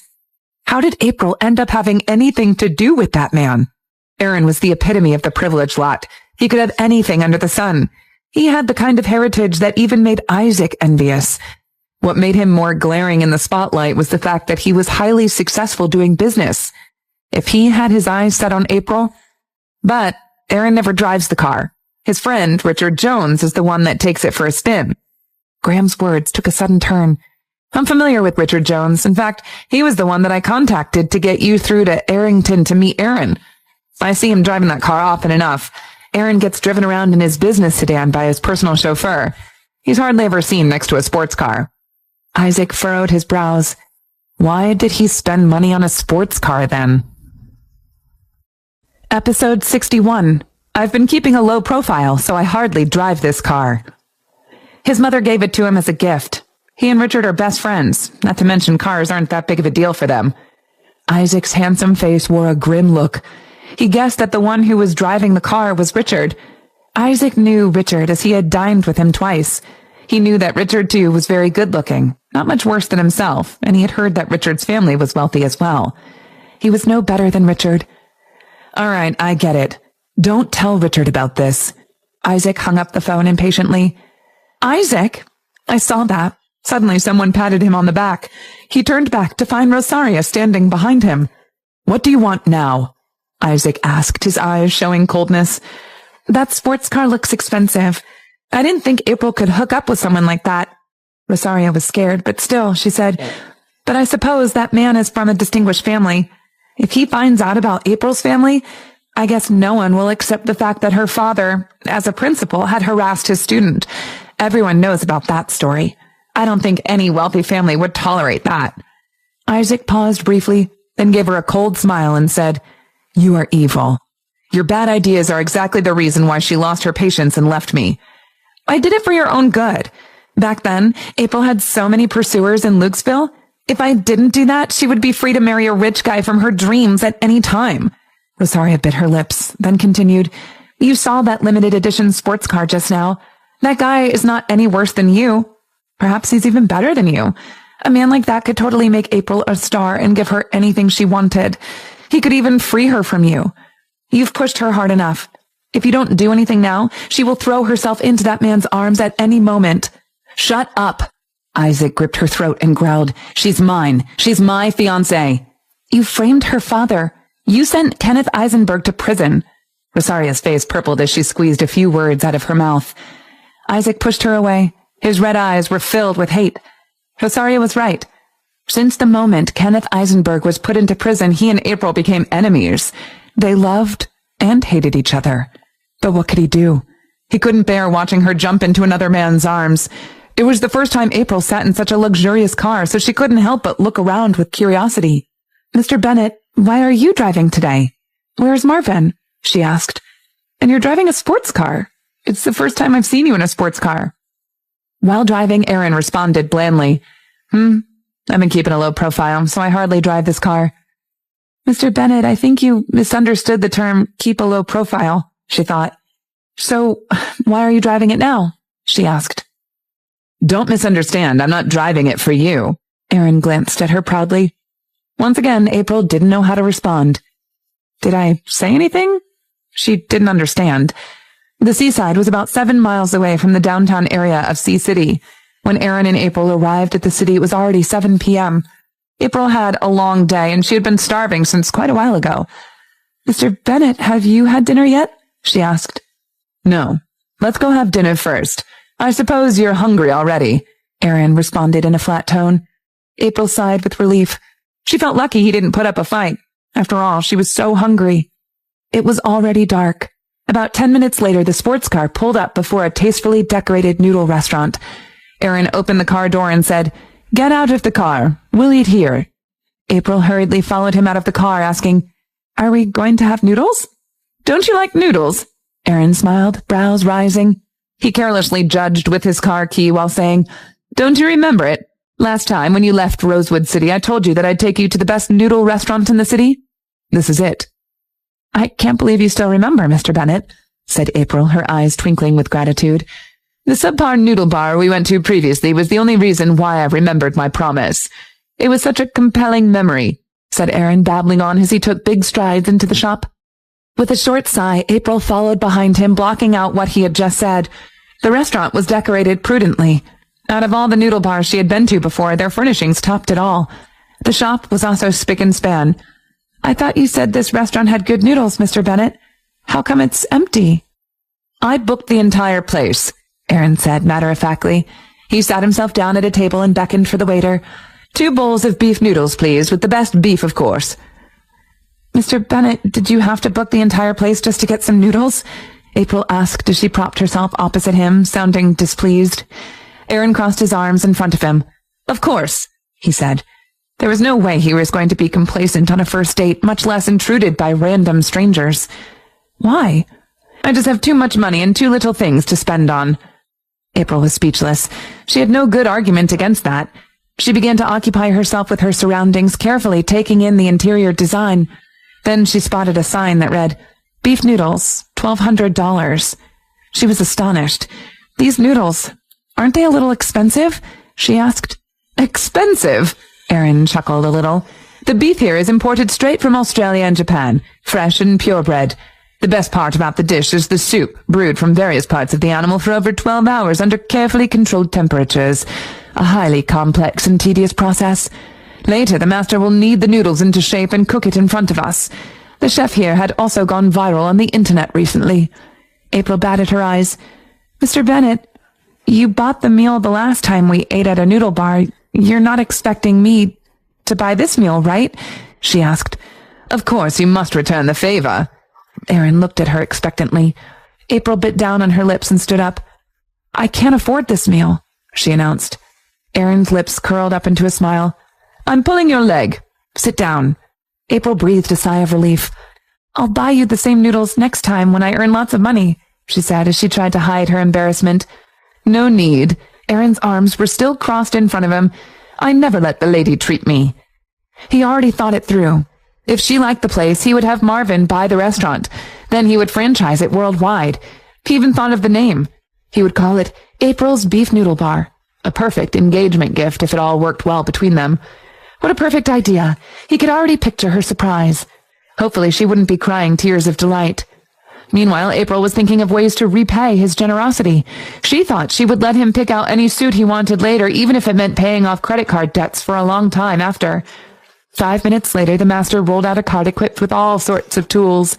He first put on the soup over the fire before he started his La Main performance. The noodles were dancing in the air between his crafty hands, tossed forwards and backward, encircling around him and thrown in a rehearsed manner. It was a spectacle, and April was awestruck. No wonder the noodles were so expensive. However, after 7 or 8 minutes into the performance, she blurted out, Sorry, could you hurry along? I'm starving. You glutton, Erin muttered under his breath as he nodded to the chef, signaling him to move along faster. 3 minutes later, the noodles were served. April blew hard to cool the food down and gobbled down her meal. Episode 62. The whole restaurant will be yours. You'll have as many noodles as you like. April was truly starving. She had worked hard for the whole day. During lunch, she was busy serving Isaac and Rosaria, therefore she didn't really eat anything. Erin silently watched her enjoy her noodles quite happily. Somehow he felt that his appetite was bigger than usual. The food looked more delicious when she was around. Is it good? He asked. Yeah, it's the best beef noodle I've ever had. The soup is tasty, the beef is tender. I wonder how they made it. It's too expensive, or I would have had a bowl of this every single day, April said after swallowing the food in her mouth with some effort. Since she was little, her father had been telling her not to speak with food in her mouth because that would make her look ungraceful. Erin gave a bigger smile. This entire restaurant could be yours. You'll have as many noodles as you like, he thought. While eating, he took out his phone to message Marvin via WeChat. Buy this noodle restaurant for me. Get a business plan about how to successfully develop a noodle restaurant into a national chain tonight. Marvin was having dinner at home. His hand trembled slightly when he read Erin's message. Hurriedly, he replied, Mr. Bennett, I thought you just went out to have some noodles. How come you suddenly want it to become a national chain restaurant? He really didn't want to make that business plan because he would need to stay up all night for that. Couldn't Erin wait until tomorrow? Mr. Bennett replied in a second. An outstanding man like me surely can't date a girl in an ordinary way. I need to get something meaningful and symbolic to prove our love. I want everyone who knows us to think of our love story once they see any of the chain noodle restaurants. Don't you think it's beautiful and romantic? Marvin honestly felt speechless. What the hell? She's not even your girlfriend yet, and you've already started talking about your love story? Seeing that he had been looking at his phone, April kindly reminded him, Mr. Bennett, aren't you going to eat your noodles? It won't taste too good when it cools down. Erin ate some noodles, then said, Yesterday you asked me about my star sign. I'm a Leo. I see. Sometimes you're a typical Leo indeed, she said. What's your star sign? He asked. Capricorn, she responded. Then she waved a hand and continued, Enough about star signs. Where do you plan to shop later? I suggest we go to Demano International. It's nearby and that place doesn't sell ridiculously expensive things. Erin was a little speechless. If they weren't going to talk about star signs, why did he spend half of last night reading a constellation book? After finishing the noodles, the two of them headed to Demano International. The menswear brands in the mall weren't international top brands, but were in the second or third line. A jacket from this place would cost thousands to tens of thousands. It was an evening and many people were in the shopping mall. Some young boys and girls were holding hands or had their arms around each other's waists. Aaron looked around and found that none of the couples were better looking than April and himself. However, when looking at the young couples, he suddenly wanted to fall in love. He started believing that love would make people younger. Mr. Bennett, how do you feel about this brand? April stopped walking and pointed at the store beside her. Aaron glanced at the brand logo, which was completely strange to him.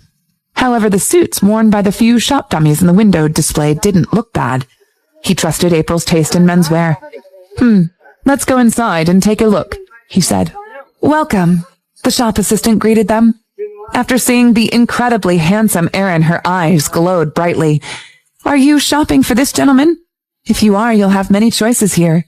This gentleman's body shape is even better than our models. Aaron was sick of hearing compliments. After all, he grew up listening to flattery. He assessed the retail store and it looked like it offered a good variety and saw there was a couple picking out clothes along one of its aisles. He signaled April and said, "Help me pick." April smiled as she spoke. "We need a brown suit." "All right, give me a moment," said the salesperson. She quickly retrieved 3 sets of brown suits in different designs and April picked one out. Aaron emerged from the changing room in the $1,000 suit. He looked elegant and posh. "How nice. You look like a superstar." The salesperson was generous with her compliments. Aaron didn't pay any attention to her and walked straight to April to ask, "How is it?" "Dashing." April nodded her head in approval. Aaron wasn't satisfied. "Anything else you're going to add?" April looked at his coy expression and tightened her lips. "Handsome, elegant, gentlemanly, put together. Will that be good enough, Mr. Bennett?" "Do I look that good in this suit?" Aaron was checking himself out in the mirror now. "Great. Let's get this then. You can go get the check." April was speechless, but she walked towards the cashier anyway. As she was paying, she could hear a man telling his girlfriend, "See, I told you a handsome man like him has a sugar mommy. She even takes care of his clothes." Aaron heard him too, and he looked somber as he stepped forward to put his arm around April. April flinched, but before she could react, a deep, husky whisper tickled her ears. "Thanks for buying me clothes, my wife. I'll be glad to hand over my salary card to you as always."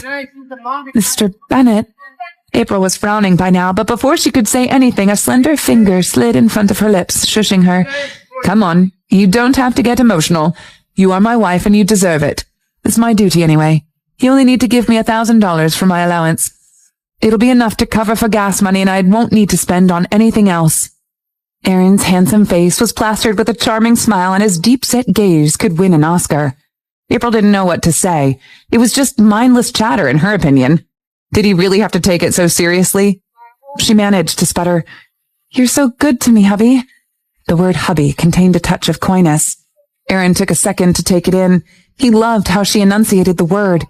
It was sweet like honey to him. He wondered what it would be like if they were in bed with her arms wrapped around his neck.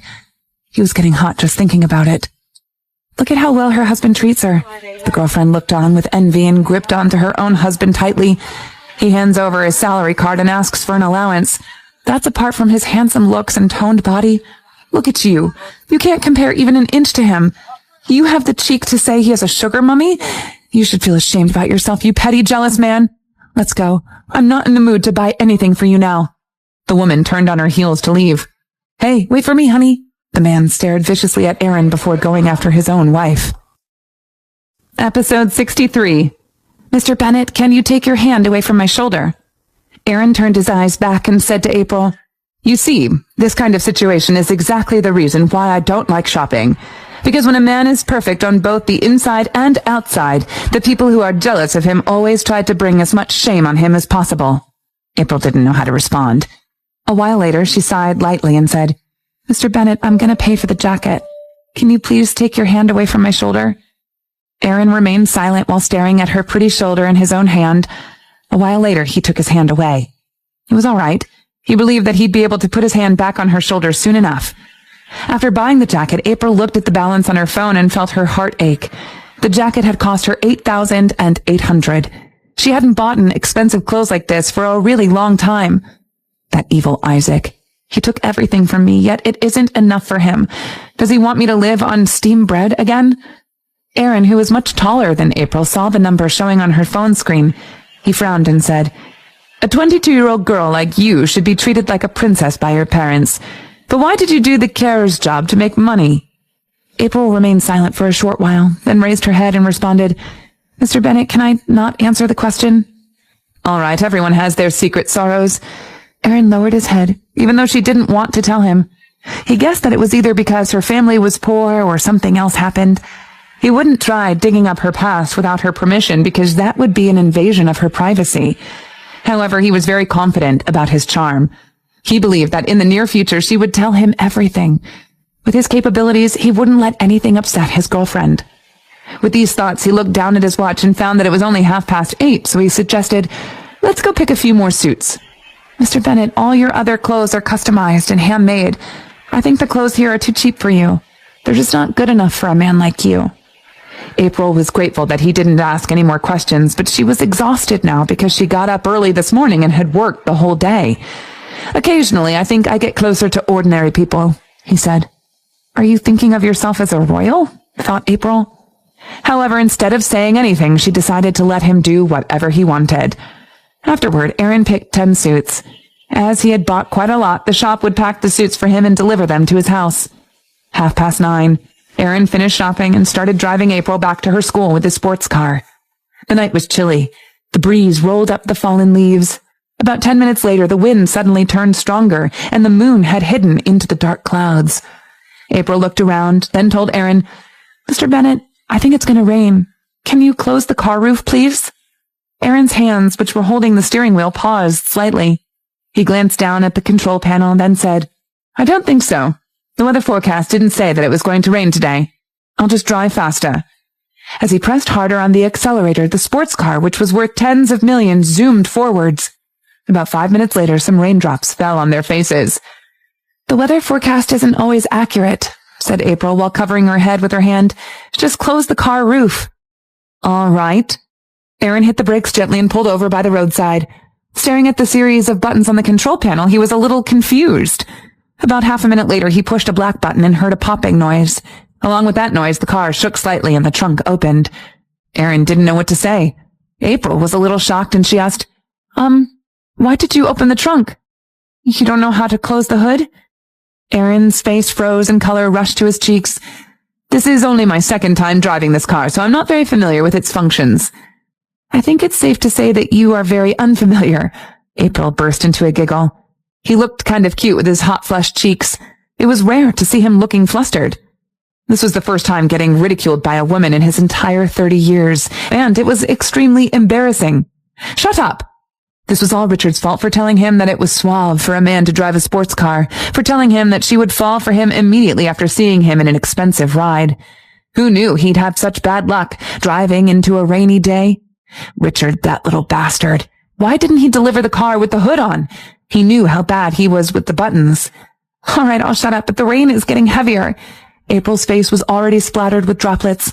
The weather seemed to be brewing a storm, and there were no shelters around. "I'll make a quick call to Richard," Aaron assured her. He was left with no choice after all, but even then, the calls went straight to his voicemail. He wished he could strangle Richard. What an unreliable chap. "Grab an umbrella from the back. I'll look at the buttons." Aaron was trying to improvise. "Okay, hurry up." April ran to the back and grabbed an umbrella. There was only one, so they had to share as she ran back to the passenger seat. Aaron wasn't having much luck. He tried many buttons, but he just couldn't find the right one. The storm came upon them, and rain started to pour while the wind was battering against their faces and bodies. Along the road, cars were zipping by. A Volkswagen sedan stopped beside them and wound down its window. "The rich are so interesting nowadays. Driving a convertible with the umbrella. Are they afraid to go unnoticed?"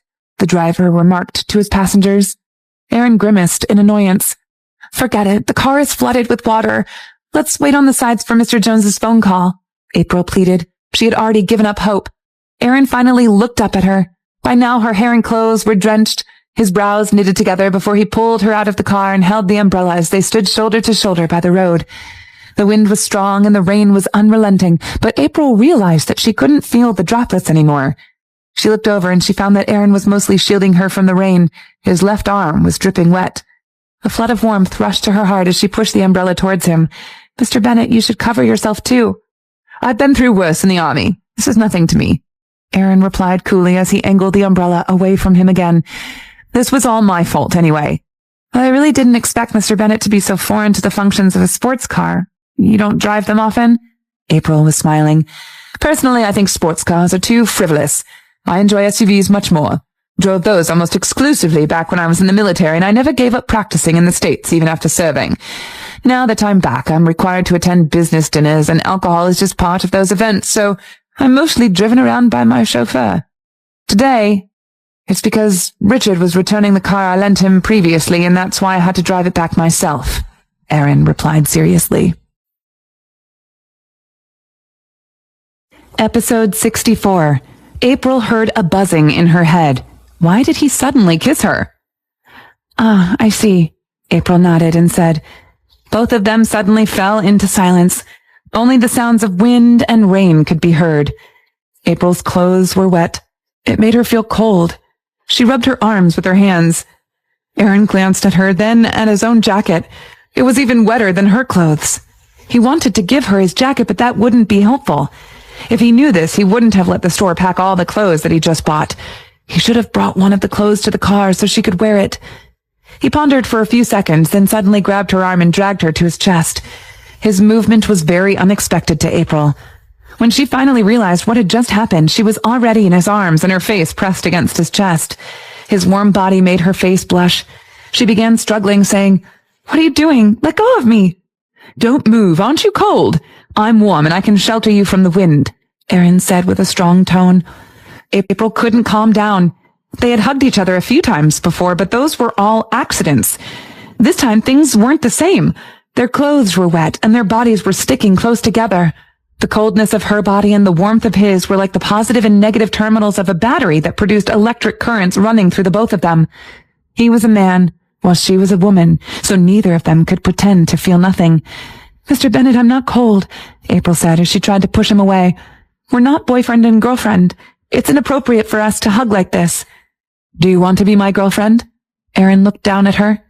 She was wearing a white shirt and a denim jacket today. Her white shirt was soaked by the rain and was sticking to her chest, faintly revealing her beautiful body shape and black bra. She's so good at alluring people, he thought. Black and white with her wet body created an explosive visual impact. He then looked at her lips. Maybe because she was freezing, her lips weren't as pink as usual, but were a little pale with raindrops on them. Her lips looked so beautiful but so weak. It made him feel suffocated. A gust of wind blew across and made a lock of her hair stuck by her lips. She looked like an elf, innocent but sexy. Aaron fixed his eyes on her, his throat squirmed slightly. April didn't feel right. She hurriedly explained, "I didn't mean that. I mean, He gave her a kiss, which was aggressive, strange to her, and had the smell of the rain. April heard a buzzing in her head. Why did he suddenly kiss her? He bit her lips passionately, and soon his tongue broke into her mouth, making it hard to breathe and made her shiver. April felt dizzy. Being stimulated by this kiss, she went on her tiptoes. She tried pushing him when she realized what was happening, but he held her even tighter and kissed her even harder. Her mouth was suffocated by his scent. It was a wild kiss, nothing like what she had when she was with Isaac. This kiss was scorching hot. Not even the rain could cool it down. However, she didn't understand how this could happen. Feeling the obvious changes of his body, April panicked. She pushed him away with all her strength. She was stronger than many of the other girls. After all, she used to carry him quite often. As she pushed him as hard as she could, the tall and strong Aaron was forced a few steps back. He bumped against the car door and his umbrella fell onto the ground. The heavy rain immediately wetted his hair, but also cooled his hot body down. He immediately calmed down and realized what he had just done. He never made mistakes like this, but he was at the age where he had strong desires, and this woman in front of him was too seductive. He couldn't help himself. He had to take responsibility for what he had done. She liked him, and he reciprocated her feelings. They were of a suitable age, so it was worth a shot. The only regret was the downcast weather, making the situation a lot less romantic than he had hoped, almost kind of pathetic. But he still thought it would be good to confirm their relationship.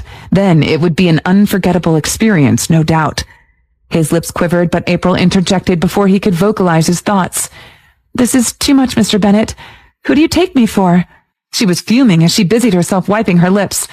Recalling what he had done, forcing himself onto her, she was angry and embarrassed. "How dare you kiss me like that?" Come on, I know how you feel. Erin picked up the umbrella to shelter her. I'll take responsibility for kissing you. April was taken aback. Taking responsibility?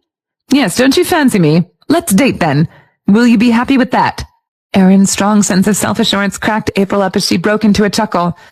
Who said that I fancied you? I'm telling you now that I don't like you that way. She wiped the rainwater off her face and continued, I don't want to date you, Mr. Bennett.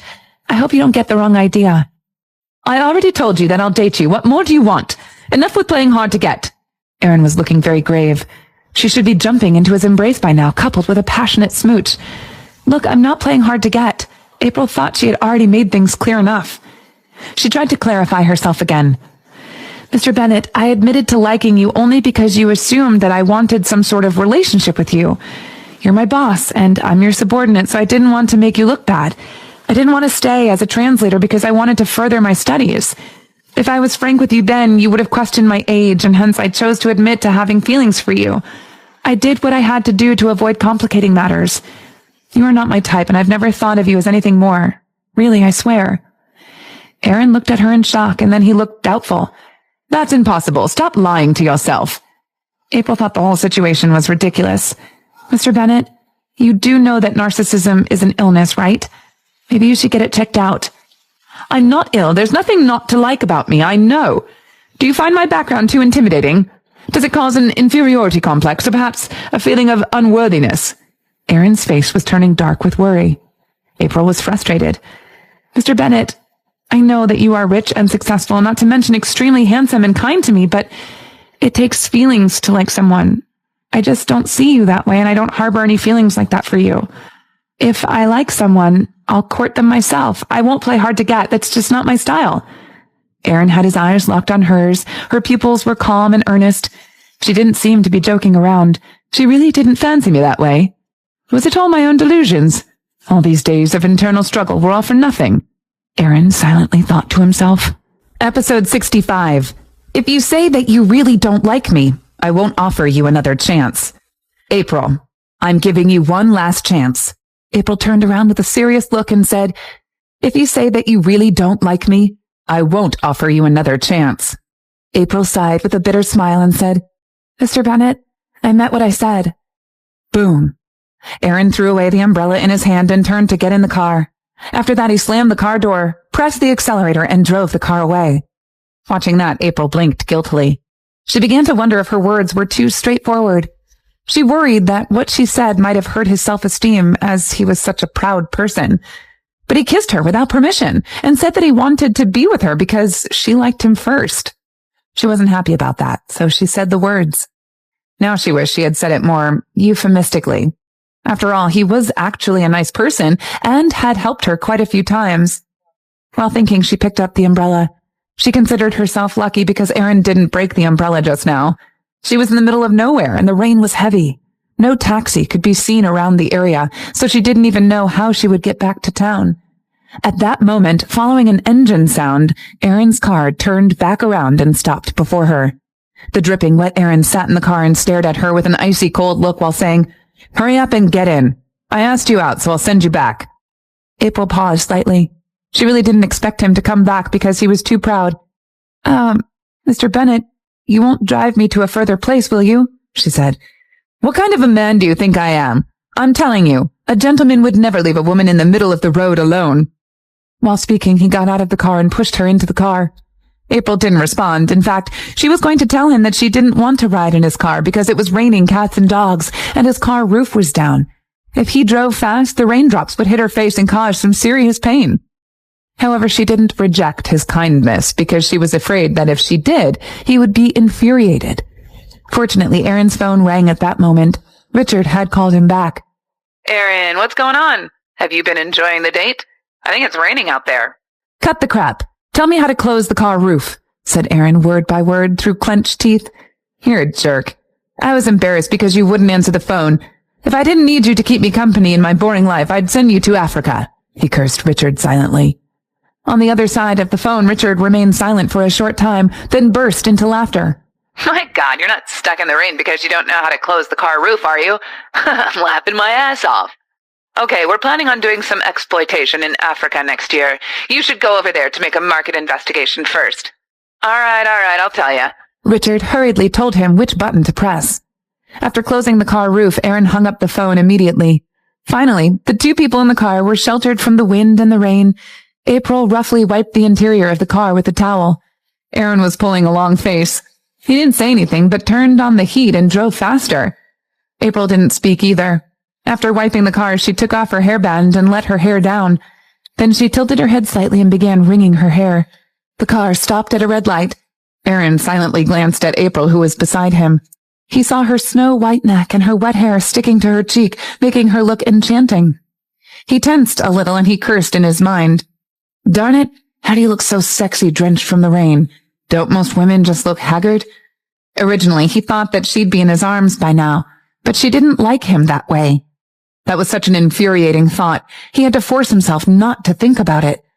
By the time they reached the school gates, the rain had gotten lighter, but the entrance was still deserted and empty.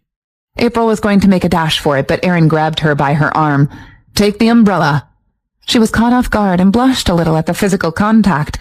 I haven't even gotten the chance to return your umbrella from the previous time. Now I'm taking another one? Not to mention his umbrellas were expensive, so she felt particularly bad, especially after what happened earlier on. Take it, please. It makes me angry just looking at it. Aaron expressionlessly threw it at her. It's okay, the rain has gotten a lot lighter. I can make it. April felt uneasy and the atmosphere was awkward. She left the umbrella on the car seat as she quickly sprinted into the mist. Aaron watched her disappear into the night before he slammed down on the steering wheel. If there were any doubts from before, he was now 8% sure that this woman didn't like him that way. She didn't even want to take the umbrella, drawing clear distinctions between them. It was the first time in his life he was stuck in a ditch because of relationship problems. This woman had no taste at all. April ran for 5 minutes before she finally slowed down, sure that she was a good distance away from the gate. By now, the rain had slowed into a light drizzle. Raindrops were rolling down her face. She recalled how Aaron looked before she left him now that she had the headspace to think. His dark pupils were filled with surprise, fury, and hurt. He was gentlemanly to the end, she had to admit, insisting that she take the umbrella. Ay, she sighed as she brought her fingers to her lips. He had kissed her too hard. It was still sore, and she wondered if he cut her lips. Ahead, an upright figure stood beneath the street lamp with an umbrella in hand. He looked bright and handsome even under the heavy fog. It's so late. Where did you go? She collected herself promptly. There was a time when she was studying in Lukesville, and he would also wait out like this for her whenever she got back late from studying at the library.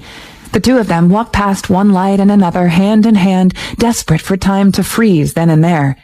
They didn't want to leave each other, and they didn't want to go home. Who were you with? Isaac approached her with the umbrella. His pants were damp from the rain. She wondered how long he had been waiting. She was suddenly jolted awake. This was Rosewood City. He was no longer her fiancé, and he was Rosaria's boyfriend. April stepped away from him, not wanting to waste another minute with him. I don't think I need to account for who I was with to you. Stop there. Isaac grabbed her wrist firmly. At close proximity, he could tell how red her lips were. They looked freshly kissed. His chest felt tight and his stomach knotted as he winced from the thought. Who kissed you? His handsome features were clouded with jealousy. Episode 66. You want to find a man to simulate me, right? His handsome face showed viciousness and jealousy. No wonder you were in such a hurry to leave. You were going on a date.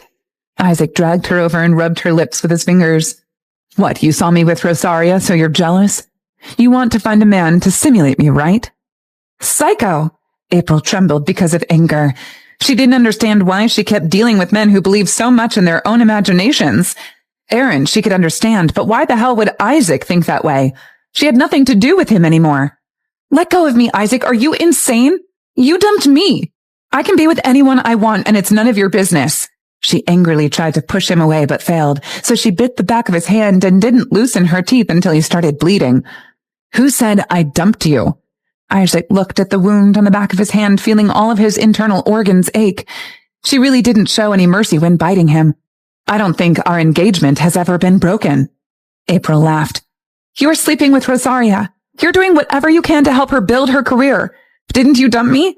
And now you're mentioning our engagement? Aren't you ashamed? Yeah, I am with Rosaria, but I never broke up with you or canceled our engagement. Isaac stared at April and said, You have always been mine. You are free to leave only after I tell you that I don't want you anymore. I am warning you. Stay away from other men. I forbid you to date anyone else, or you'll be in trouble. I'm not kidding. Hearing that, April was shocked. She had never seen anyone as shameless as him. Isaac, you're the president of a company now. Do you have any sense of shame? Don't you have a heart? Really, if you stay loyal to Rosaria, I'd think that you weren't an entirely awful person, but now I found out that I truly can't overestimate you anymore. Just leave. You're so dirty in my eyes that I don't even want to say one more word to you. You were so gentle and kind, but I really don't understand how you became like this. Go look in the mirror. You're pretty on the outside, but rotten on the inside. After saying that, April covered her eyes with trembling hands. Still, her tears flew out from between her fingers. She cried not because she still loved him, but because of herself. The past 2 years, she had been alone, living a bitter life. She wanted to cry all the time, but didn't let herself. Now, this man in front of her had cruelly torn her puppy love, which used to be so sweet and beautiful, into pieces. She wouldn't miss it anymore, not even a little bit. She felt so regretful she hated herself for falling in love with this man because her wrong choice had ruined her family. Why did I become like this? Because of your family. And I'm telling you, this is me, the real me. Isaac felt a dull pain from his heart. He took a step forward and gripped her shoulders to shake her while yelling, Your family owes me. You're going to pay me back with yourself, with your whole life. April was really tired these days. She needed to study, work, and review her lessons at night, and she was just caught in the rain. Being shaken by Isaac, she got too frazzled. Who are you? Winnie showed up behind Isaac and hit his head with her bag. He stumbled 2 steps backward while Winnie grabbed April's hand and ran away with her. Who knows what would have happened if Winnie didn't appear, April thought to herself.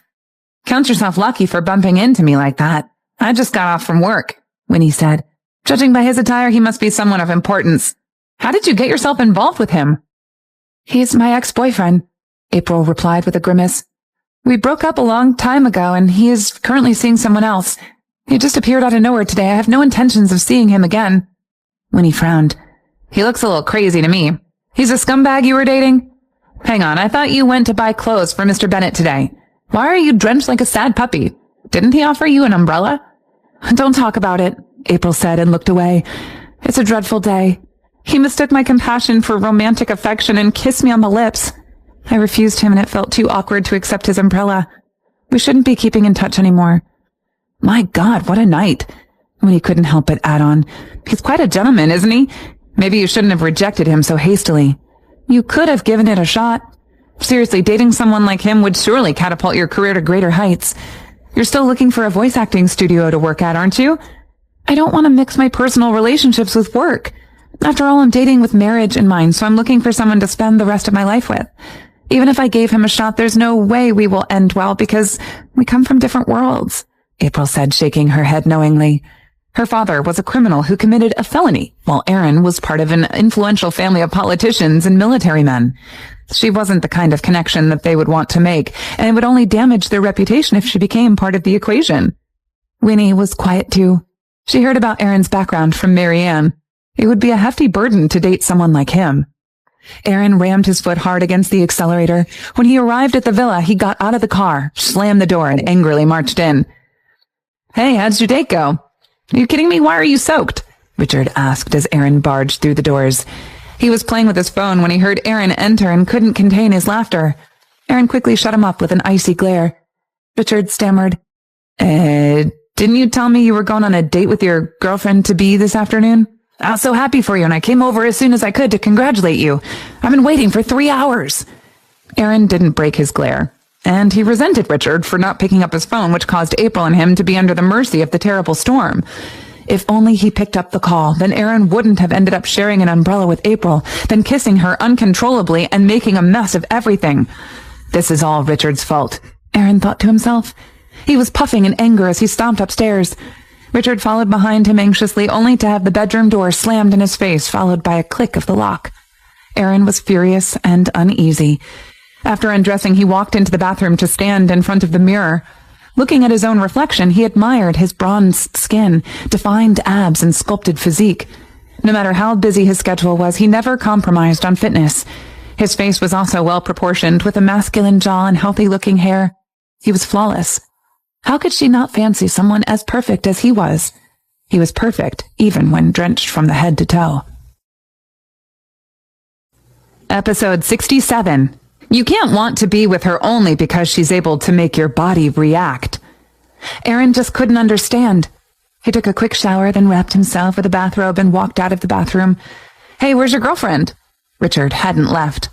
Hearing the noise from the bathroom, he hurriedly walked over with a big smile and asked, "Who is it? Why have I never heard you mention her before? I came all the way here in the pouring rain to meet her. You're dripping wet, so I guess she is too.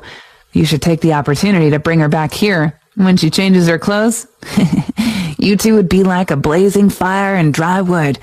I mean, you can make things happen." Aaron turned his cold eyes to Richard. If he didn't want to ask Richard about something, he would have kicked him out. "Do you think I'm as horny as you are?" he said. Richard chuckled. He didn't believe his words. Richard believed that the people who looked serious on the outside could be wild on the inside. Aaron took 2 circles around the room, then suddenly clenched his right hand into a fist. He stared at Richard and asked, "Look at me carefully. Am I perfect?" Richard didn't know what to say. "You too think that I am perfect, right?" While he was speaking, the veins on Aaron's forehead suddenly began beating. "I am so perfect, but she refused me. She said that she doesn't like me in that way. That's ridiculous." The corners of Richard's mouth twitched slightly. He didn't say anything, but somehow he considered admitting that Aaron was indeed perfect. Who refused you?" "Even I feel like admiring her," said Richard. "Admire what? I think she's foolish." Aaron turned to sit on the couch. Even while sitting, he still looked so high above the masses, his cold face showing anger. "I thought a lot on my way back. Now I've calmed down and I've thought carefully. I really don't think she has a reason not to like me. Do you think she could be a lesbian?" Richard burst into laughter. "Is this funny?" Aaron threw an icy cold glance at him while speaking. "Even you, who often makes mistakes and has collected a bunch of nasty magazines and discs, has many female pursuers. I am ahead of you by over 1,000 points in the ranking list of charming men in our company. Am I not perfect?" Richard clenched his teeth. "Do you have to depreciate me to make yourself more perfect? People don't always want their other half to be perfect. Sometimes it's about the kind of feeling." "Feeling?" Aaron gave a proud smile and responded with me, she'll surely feel excellent. But if she really likes women, I won't be able to do anything about it." Richard wanted to cry for that woman. "Aaron, who on earth are you talking about?" he asked. "Have I met her?" "You have. She's April." "Sister April?" Richard was so surprised that he couldn't even close his mouth. "You take a fancy to her? My God, she is capable indeed, but you can't want to be with her only because she can make your body react. She's too old. She's not pretty. She has had many successful plastic surgeries, so she is beautiful now. And she lied to us. She's actually 22. She's a student at Langford." Richard nodded, responded with, "If you think she's pretty, she must be really pretty.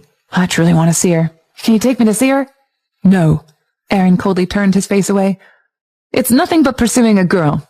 It won't be a big deal if you fail. Who says I'm pursuing her?" "I thought she wanted to be my girlfriend, so I agreed after deep consideration." Aaron interrupted Richard, firmly denying that he was rejected. "Come on, don't be a bad sport. You've turned down so many women who have expressed an interest in you. But April? I know you well. You have feelings for her, don't you? Although I haven't had the chance to interact properly with her, I can tell that she's not homosexual. Sometimes it's not all about your talent or your family background, you know? Women like romantic men." Richard chuckled. Aaron protested. "How am I not romantic enough? I booked the entire restaurant just to have beef noodles with her." "Well, beef noodles are beef noodles. You need some combination of steak and wine to be a true romantic. Besides, you didn't buy her anything, did you? At the end, your date even ended up drenched in the rain. What a downer. My main point is, well, you were way too abrasive and blunt. I don't hold it against you, and none of your subordinates at the company will either, but you should treat a lady differently. You have to coddle and compliment her frequently," explained Richard. "These are things that desperate men do to chase women when they have difficulty charming them with their personality. I'm used to ladies throwing themselves at me. After all, I am really perfect," Aaron said. "You're talking as if you did manage to charm her," Richard thought to himself. You can wait for women to throw themselves at you then. Richard rolled his eyes. I'm not attracted to any of those women. Aaron rubbed his forehead as he recalled the kiss in the rain. It was a heart-fluttering moment, and he wished that he could continue kissing her forever. How can he be sure that she's not homosexual? Based on my instincts? Also, she paused for a good second when she first saw me, which shows her primal instinct. She showed appreciation for a good-looking man, so I can be certain that she likes men that way, Richard said. Aaron looked even more grim now. She paused when she saw you? Aaron stood up abruptly and broke into a smile. I understand now. She has poor taste, and that's why she turned me down. I think I better give her another chance. Must she say such nasty things? I'm trying to help him out here. I really want to throw a shoe in his face, Richard thought to himself. Enough. It's getting late. Go home. I don't want people to gossip about our sexual orientation. Aaron dismissed him with a wave and then threw the car keys at him. Take the sports car. I don't think it's suitable for me. A smile was creeping up on Richard's face. What a quick change of heart. Little Benny, word of advice on account of our brotherhood. Always coddle and coax a woman. If you butter her up with honeyed words, she'll be yours in no time. Aaron sat quietly as he thought about the whole conversation after Richard left, and 20 minutes later, he called Marvin. Get me a couple of reference books on words of affection as soon as possible, he said. Marvin was silent on his end of the phone for a while, and then he whined, Mr. Bennett, I thought you asked me to prepare a proposal for the Noodle Bar franchise. Which task should I complete first? The books, of course. Who am I going to gift the Noodle Bar to if I don't have the dating guides? Hurry along and don't tell anyone about this. Aaron hung up quickly. Later, he wondered if April was all right after being drenched in the rain today. He picked up his phone and dialed Marvin's number again. Buy some cough and flu mixtures to deliver to Winnie at the college. She might have caught a cold from tonight's storm. Marvin was bewildered. Mr. Bennett, didn't you just decide to start a romantic relationship with Miss April? Why are you hitting on Winnie now? Episode 68. Do you not feel anything at all for him? It'll be embarrassing for me to give the meds to April directly. Send them to Winnie and she can take some if she ever catches a cold. April and her are roommates anyway. Marvin felt a little speechless about how complicated the whole thing was. Didn't you ask me to buy some books about sweet talk? He asked. Send the medicines to Winnie first, then go buy the books for me, responded Aaron. It was 11 o'clock at night. April took a shower, then laid in bed reading a book. A while later, she sneezed a few times in a row and felt a little heavy-headed. Only Winnie and April were in the dorm tonight. Hearing her sneeze a few times, Winnie asked, Do you have a cold? I've really had a miserable day. April gave a bitter smile. Winnie wanted to say something, but her phone suddenly rang. It was Marvin calling. She didn't want to answer the call, but thinking of the relationship between Aaron and April, she still answered it. Win, I'm downstairs. I've brought you some medicine for treating a cold, said Marvin with a soft voice. Cold? Winnie didn't understand. I don't have a cold. Mr. Bennett asked me to send them to you. He said it would be embarrassing to send the medicine directly to April, so he asked me to send them to you, and that if April caught a cold, she should take some anyway. Marvin doubted that his boss could ever get a girlfriend without help, so he decided to lend a hand. Don't tell Mr. Bennett about what I said. He'd kill me. All right, I'm coming downstairs now, Winnie chuckled and said. Then she hung up the phone and said to April, I'm going downstairs. 10 minutes later, April saw Winnie coming back with a large bag of medicine for a cold. Who gave you all those medicines? So jealous. Give me some now. I'm worried that I might get a fever tomorrow and won't be able to study. Well, these aren't for me, said Winnie smilingly. Someone wanted to give these medicines to you through me. He felt that giving these directly to you was too embarrassing. April blinked. Marvin sent them to me. It's so late at night, but his boss forced him to send me some cold medicine. Well, I wasn't caught in the rain. Why did he send medicine to me? While speaking, Winnie opened the plastic bag and said, See, all sorts of meds for fever, cough, runny nose. You'll find what you need here. April gave a start while hearing Winnie's words. In her mind, she saw Aaron's proud face. For some reason, she wanted to laugh and her heart was warmed. She didn't feel strange about Aaron doing this at all. However, she was surprised that a man with that low of an EQ actually thought that she might catch a cold and send her medicine. She thought he would never want to talk to her again. Here, find the meds you need, Winnie said after she threw the bag of medicines to April. April took a pill with water. The medicine was bitter. However, looking at the moon in the sky, April sensed some faint sweetness from her heart. The next morning when April woke up, her nose wasn't stuffy and her head didn't ache either. When she was having breakfast with Winnie in the canteen, the latter, smiling, looked at her and said, "You look nice. The meds seem to be quite effective." I've always been healthy and have rarely caught a cold." While speaking, April lowered her head and stirred her porridge, as if absorbed in her thoughts. "Do you think I should say thank you to Aaron?" "Why?" "Marvin said that we can't even let Aaron know or he'd feel embarrassed." After saying that, Winnie got a call from Marvin.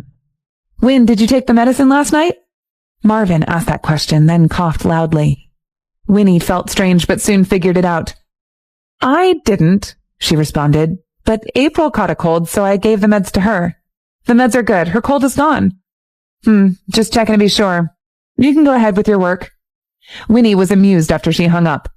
"Marvin just called me and sounded weird. I'm guessing that he's calling on behalf of someone to check if you're well." "Yeah, right. You and your imagination." April smiled. "Don't you understand? Even with that incident at the cinema, Mr. Bennett was using Marvin to woo me as an opportunity to come see you. It didn't strike me then, but I'm pretty sure now after the call," insisted Winnie. April bit her lip. She'd thought the same.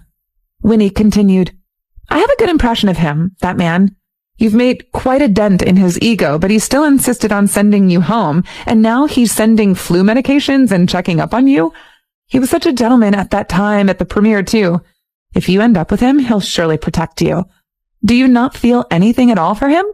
April was chewing on her chopsticks and her cheeks flushed.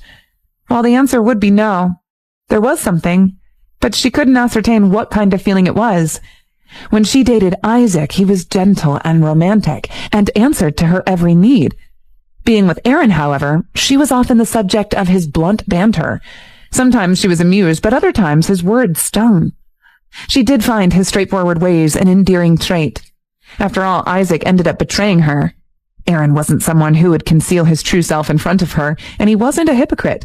Although he was narcissistic and abrasive with his words, he would always remain true, gentlemanly too. "We'll see. It's not my dating season now, and I should be focused on my studies. Hurry up, I have to go to class soon," April said. "I also have to focus on getting away from Rosaria and Isaac," April thought to herself. At Arrington Corporation, Marvin looked nervously at Aaron, who was staring at him. He had come over and pressured him to call Winnie in the morning. He wanted to find out how April was doing, and he even had Marvin put the call on speaker mode. Thank goodness Winnie was smart and didn't let up the fact that he had sold Mr. Bennett out last night. "You heard her, Mr. Bennett. April's feeling much better." Aaron was twirling his pen in his fingers. "Good for Marvin. His relationship is going more smoothly than mine. He even has a nickname for her," Aaron thought to himself. It sounds nice and intimate. Not bad." Aaron asked, "All right, where are the books I wanted?" "They will be delivered by noon today," replied Marvin. "All right, I don't have much for you today. Don't disturb me if there's nothing urgent. I will be reading in the afternoon," Aaron instructed his subordinate seriously. Marvin sighed. His boss was having a rough time with his love life. He was resorting to reading self-help books and guides, first about horoscopes and now about communication. "What about Miss April?"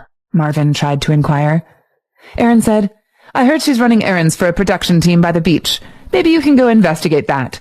Arrange a meeting with the main producer while you're at it, too." "What would you need the information for, Mr. Bennett?" Marvin treaded carefully. Aaron wiggled his brows. "You wouldn't understand the strategies of a dating expert," he said gleefully. The fuck? He has such a low EQ, but he still dares call himself a dating expert? Marvin couldn't help but lament. At 9 a.m., April entered the classroom just in time for Professor Sandler's module. His module was focused on television broadcasting, and there were many people attending that class. She picked an unassuming corner, and when she opened her text, a man with a baseball cap sat down beside her. "April, why didn't you go to Professor Newman's class yesterday? I was waiting for you," Ryan asked as he lifted his cap to reveal a big, bright smile. Episode 69. Why is he here? He looks familiar with April saying. April was startled. She looked around and found that quite some people had seen Ryan. They were looking at him and whispering to each other. "You're from the acting department. Why are you here?" she asked. "You didn't accept my invitation, so I figured you're still upset about what happened the night before last." Ryan rested his chin on his hand and tilted his head to look at April. He didn't care how eye-catching he was. "I told you that I don't mind. I was working out there. I was busy." April leaned her palm against her forehead while responding.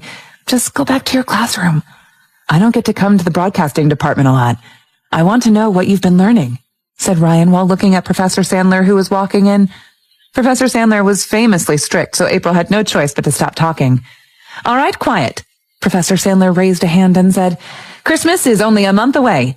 This year, our school will hold a large-scale artistic activity, which will be hosted by a student from our broadcasting department. Unlike previous years, this time, some important people from a few film and television companies, local television stations, and some famous directors will all attend. Once Professor Sandler said that, the students in the classroom all began discussing excitedly. Seeing this, Professor Sandler smiled and continued, I think you all understand that this will be a great opportunity. The ones who deliver good performances will have a chance to be remembered. So this time, students from the other departments have all been trying their best. The host from our department also needs to be selected carefully. This host will be the face of our college. Appearance should be secondary. Most importantly, this host needs to be quick of wit and eloquent, resourceful, and able to handle all sorts of situations. She will also need to have a good voice and great sense of music. April clenched her hands. This was an opportunity for every student in the department. Like many of the others, she also needed a chance to stand out. However, even if she managed to impress the others, would Isaac ever give her an opportunity to build her career? With this thought, she slowly loosened her hands and wore a bland look again. Sabrina Miller stood up and said, Professor, I think I can do it. Me too, Riley Hendricks said as she raised her hand as well. Ryan abruptly stood up and said loudly, Professor Sandler, I think April is the best. April gave a start, then hurriedly tried to drag his hand down.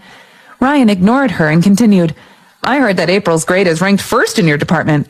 She's talented and experienced. I think every speech or performance she has made in school was natural and smooth.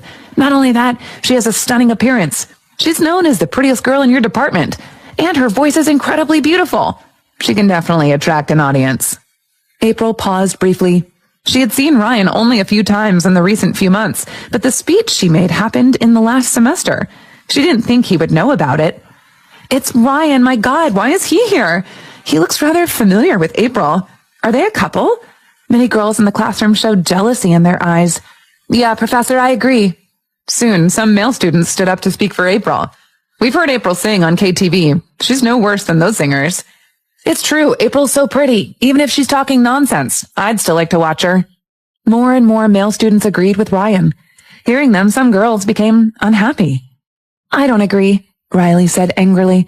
We're selecting a host. It's not a beauty contest. She made masterly speeches in school, but so what? Making speeches is different from hosting. If making speeches counts, I've taken an internship in a broadcasting station.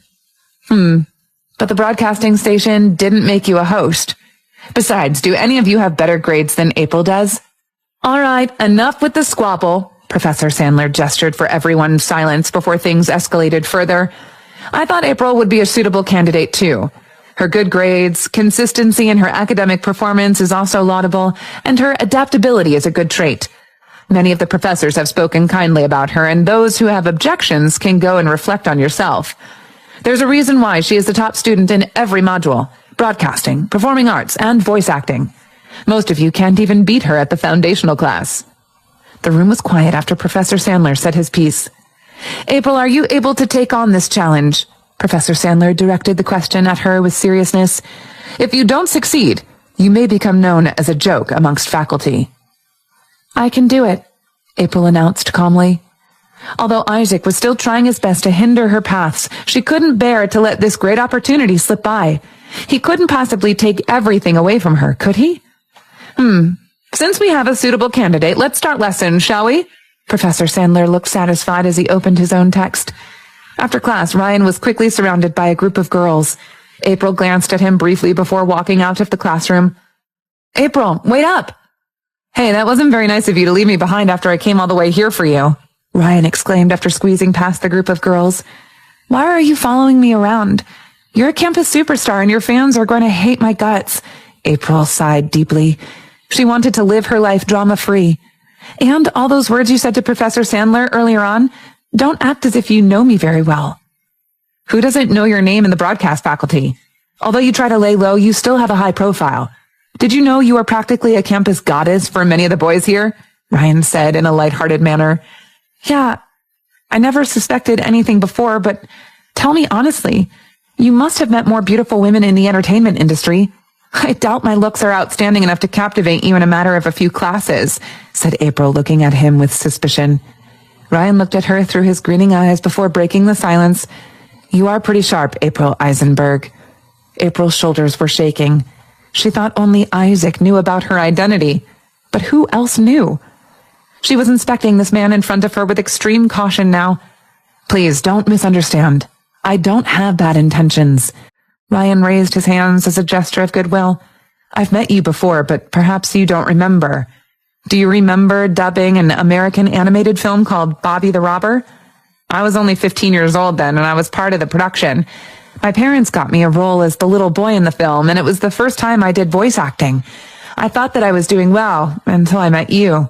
You were even younger than me, but you dubbed all the lines of the main female character, as well as the lines of the little animals.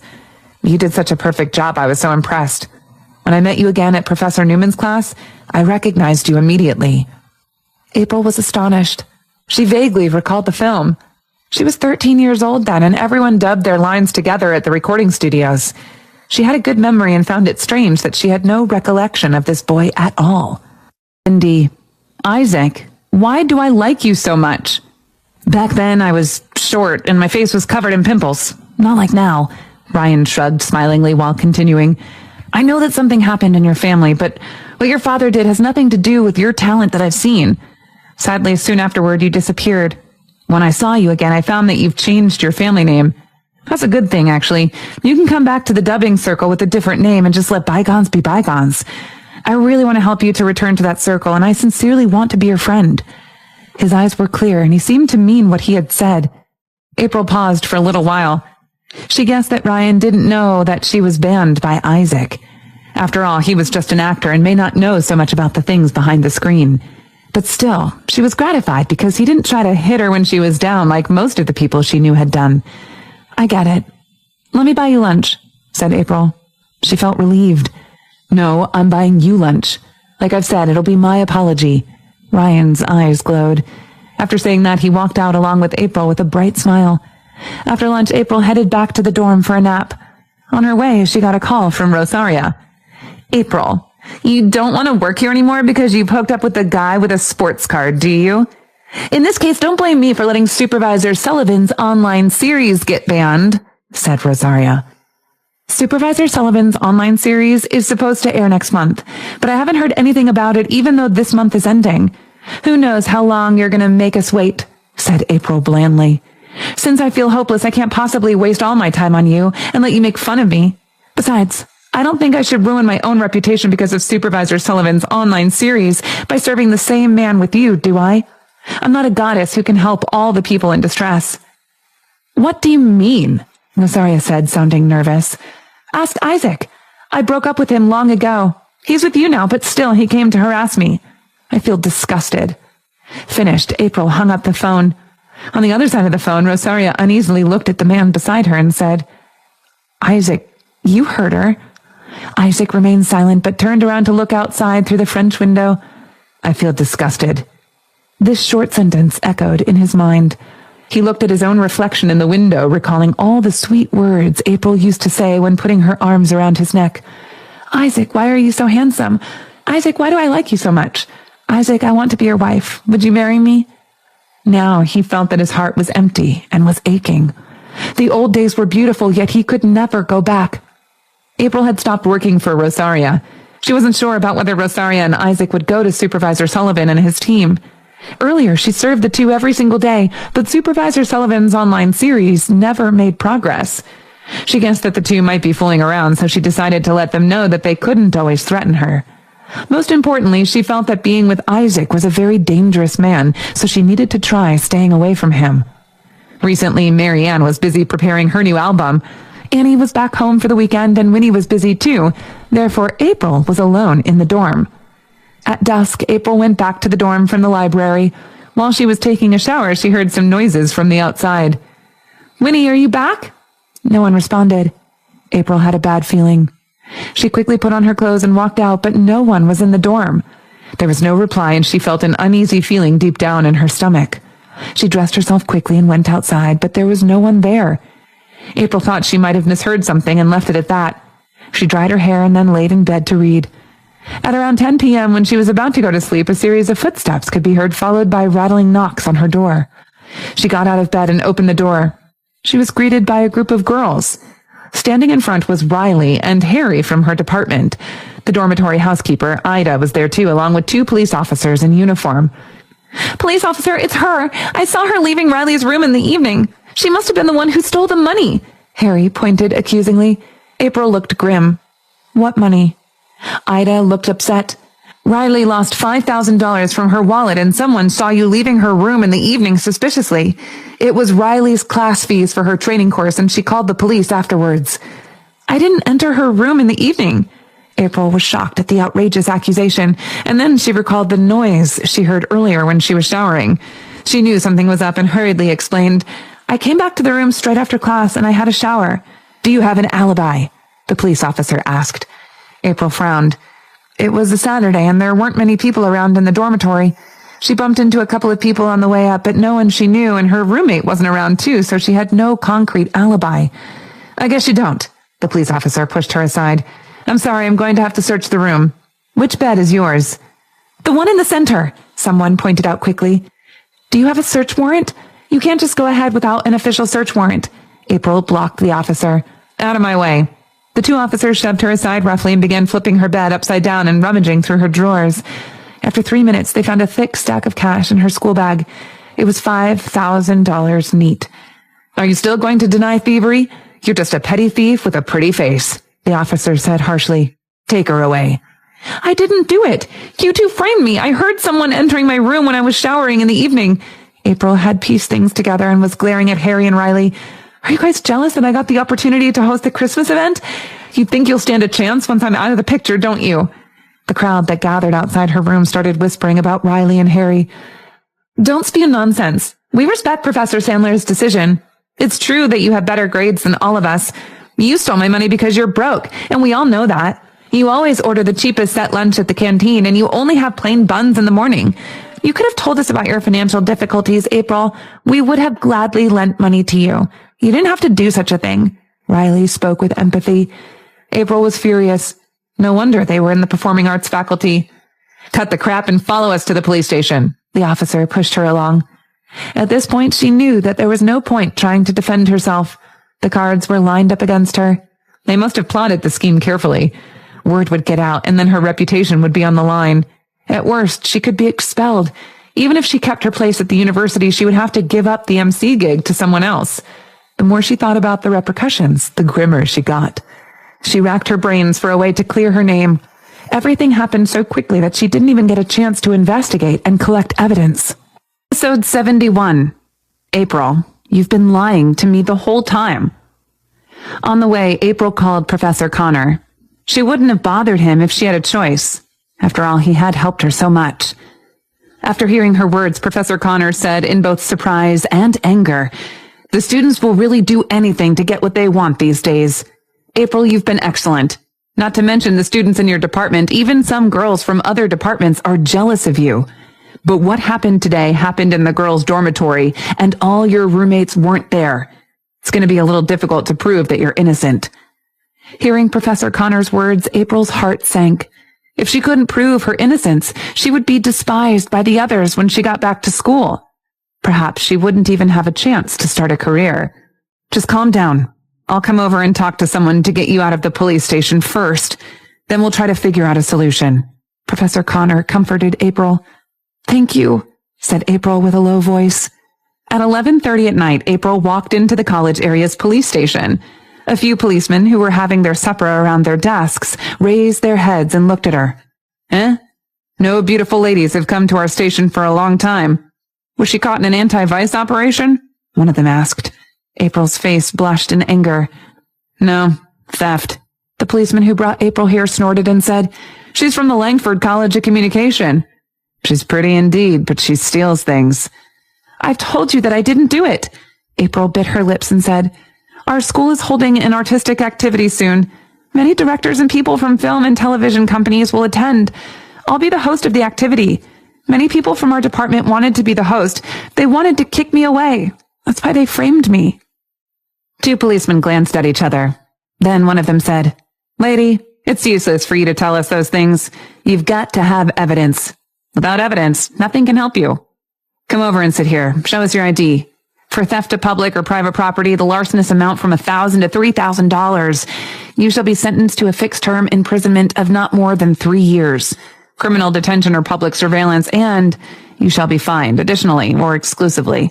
The amount of money involved in your case isn't much, so you'll be able to leave after spending about half a month in jail and paying the fine."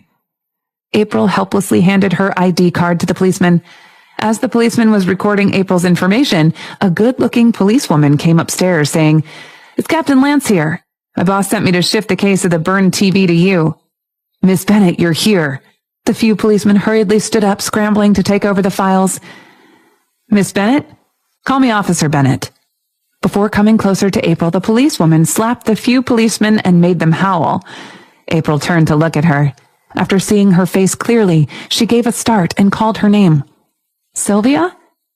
Hearing April call her name, Sylvia turned around and responded with, "You are April?"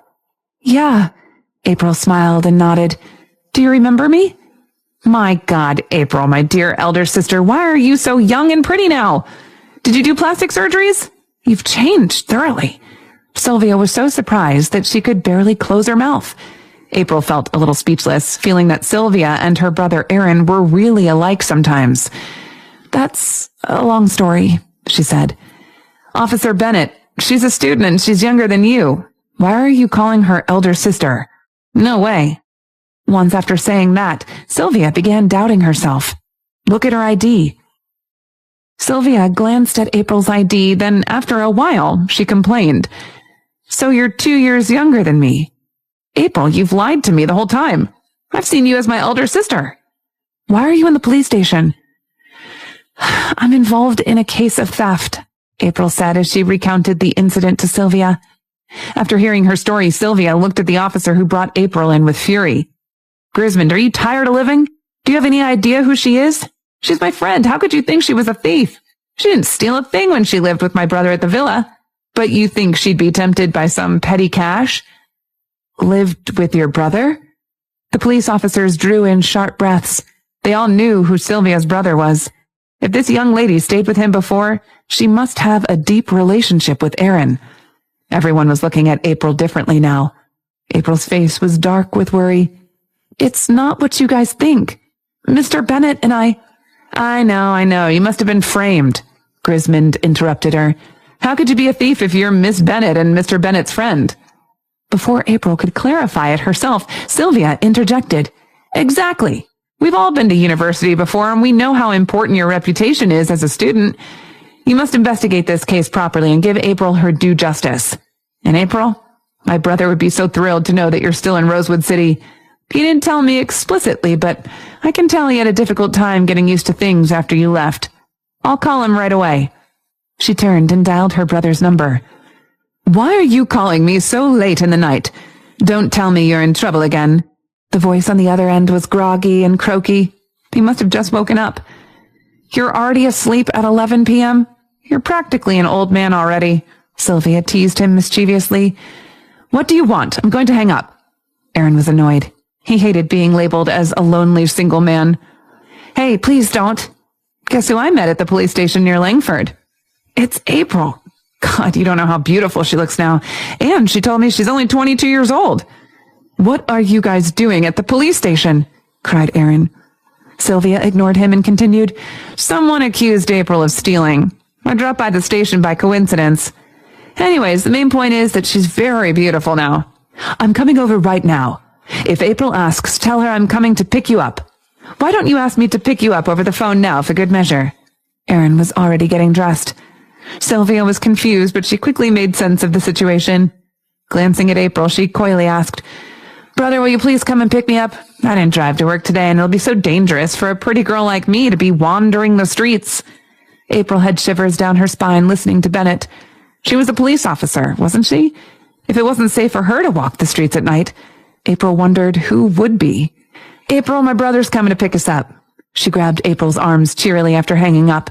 Her brother just couldn't keep an aloof front, could he? She was amused that he was going to rush here immediately after hearing April had become very pretty. Sylvia was planning to help her brother. A fool in love. She would be so pleased if April became her sister-in-law. April was someone who doted on her, and it compensated for the fact that Aaron wasn't the most caring brother out there. Episode 72. Why does she look so cute dressing like that? I think it's a long way from Bennett Mansion. April felt a little embarrassed to see Aaron again, especially after that kiss. It's all right. You and my brother haven't seen each other for a long time anyway. Later we should have supper together, said Sylvia with a smile. April, you're so pretty. And you're studying in college? I bet you have a lot of pursuers. Do you have a boyfriend? No. April paused briefly, then turned to the policeman and said, Stop talking about that. What's important now is my case. We'll look into it, but, said Grismond, even though we want to help you, the money was found in your purse and was witnessed by so many other people. Don't you know the word frame? Sylvia rolled her eyes and said, April is as pretty as a fairy. She's definitely envied by lots of people. Never mind, leave her case to me. I'll dig into it. Sylvia believed that she must solve the problem of her future sister-in-law perfectly. Sylvia, thank you, said April with gratitude. She had only seen Sylvia a few times in the Bennett mansion and never contacted her afterward. However, Sylvia gave her unconditional trust. No need to thank me. I understand how you feel, Sylvia said, as if she had experienced it all. When I was a student, my adorable appearance and great family background always made some vile people jealous. Same thing often happens to me at work, too. April didn't know how to respond. As Aaron's sister, Sylvia was very confident as well. But at least, April thought, she has a reason to be confident, unlike her brother. As she wouldn't be held in custody, April called Professor Connor to tell him not to come over. After that, she went through the relevant procedures which allowed her to leave the police station.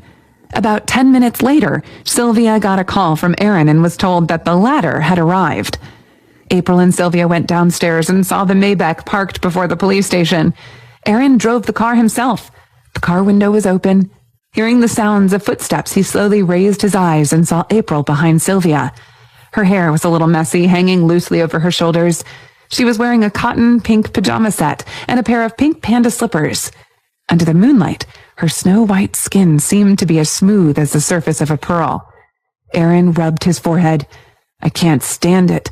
Why does she look so cute and so pretty, even dressed like that? He didn't think that April would like pink pajamas because he remembered that she always wore dark-colored clothes back when she was taking care of him in his bedroom. Why didn't she wear pink clothes when she was his carer? Brother, you came fast. Sylvia dragged April to the car with a faint smile on her face. Look at April. You can barely recognize her, right?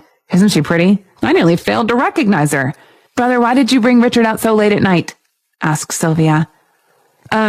Sister Emily didn't walk him today, so I brought him out to go for a ride. Brother, your life is so miserable. You don't have a girlfriend, so you can only go for a ride with your dog, said Sylvia grindingly. Aaron ignored her, but fixed his eyes on April with a serious look. What happened tonight? Why were you in the police station? He asked. April opened her mouth, but before she could say a word, Sylvia hurriedly told the story in an exaggerated way. As he watched his sister tell the story animatedly with her hand gestures and dramatic facial expressions, Aaron thought about stuffing her mouth shut. He wanted to hear April's voice, not hers. It sounds like the victim of the story could as well have been the perpetrator, Aaron suggested. We need proof of that, though. April was a little uneasy as the memory of the night in the rain flashed by in her thoughts. Will you be able to investigate this thoroughly? Aaron looked at his little sister sternly. This isn't a small matter. It could affect her future. If word gets to the dean's office, then she could even be expelled. Don't worry about it, brother. I've cracked several cases on my own this year. If I really can't find any evidence, then I'll turn to you for help, okay? Given your capability, you'll surely have a solution anyway, Sylvia said, buttering up to her brother. That's true. So, he paused as he looked at April with a prideful demeanor. No need to put on that sour face of yours anymore. Oh yeah, Sylvia, didn't you tell me you were hungry earlier on? Let's go, we can all have supper together. When did I tell him that? Sylvia thought to herself. Isn't this a regular courtship? Why did he have to be so pretentious? No wonder he's still single and lonely till today. Sylvia couldn't help but roll her eyes at her brother, and she intentionally walked to the front passenger seat. Before she could sit down, her brother was already glaring at her and cautioning her to act wisely. "Forget it, I'll sit in the back. It's been a while since I cuddled Richie," Sylvia said and scuffled to the back seat. "You can sit in the front," Aaron gestured to April with his chin. "Richie is too big, so you won't fit in the back with them." "All right." April stepped into the car awkwardly.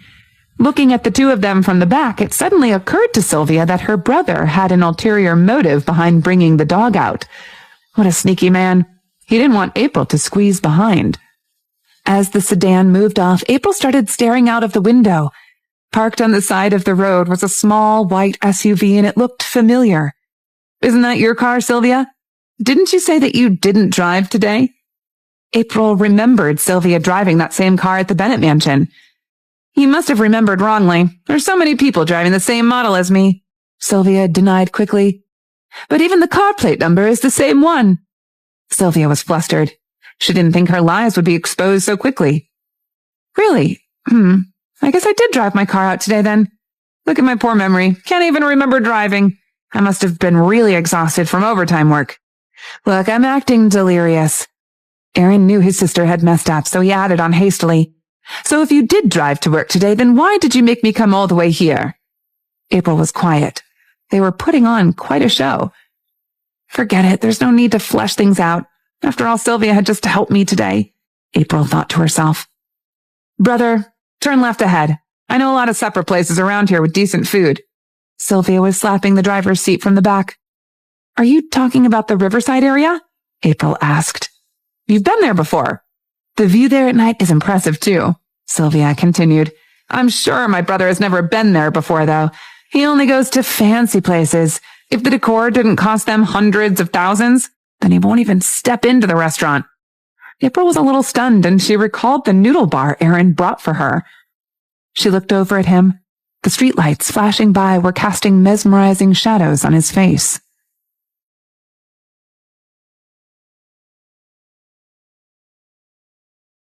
Episode 73. Stop singing or you might attract the attention of other people. Around 10 minutes later, the car was parked by the riverside. The government had reconstructed this area and made it look like a colorful riverside area. Barbecue bars, open-air restaurants, and karaoke bars and restaurants were lined up by the river. Music could be heard as soon as April got out of the car. Sylvia guided April and Aaron into a restaurant. The open balcony facing the river was surrounded by plants, and the quaint tables were decorated with fresh flowers. In the middle of the balcony was a microphone and a guitar. Aaron glanced around, feeling happy about the place. It was suitable for dating. However, it would be a little unpleasant to have someone playing gooseberry on this date. He lowered his head, took out his phone, and sent a message to Sylvia. Sylvia ordered the food with April, then opened the WeChat app on her phone to read the message. "Find an excuse to leave by yourself. CEO Bennett." Sylvia gritted her teeth.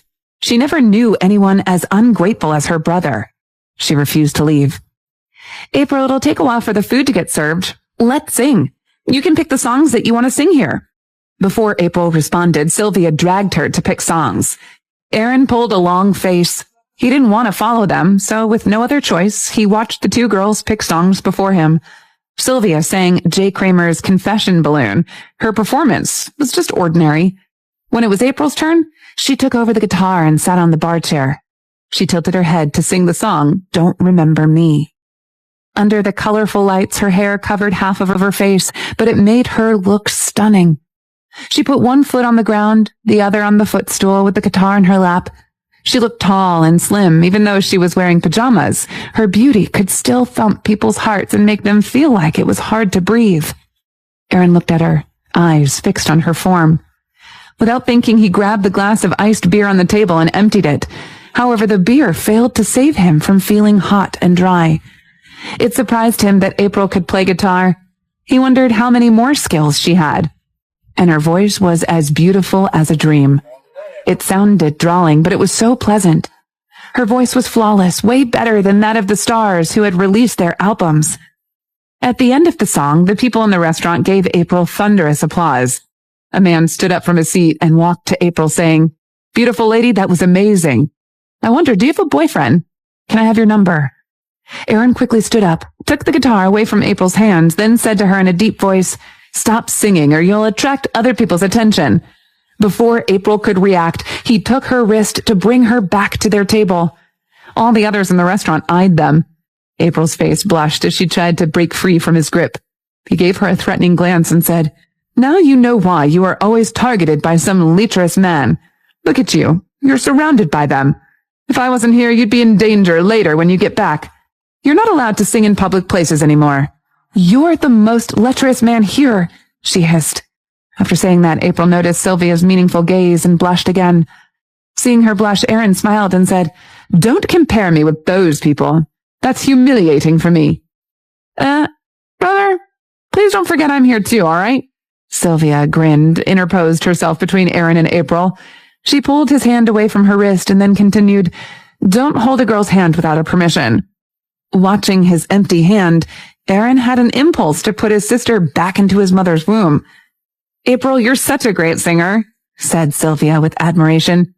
"Brother, do you remember Marianne? I think she's also a student of Langford in the music department.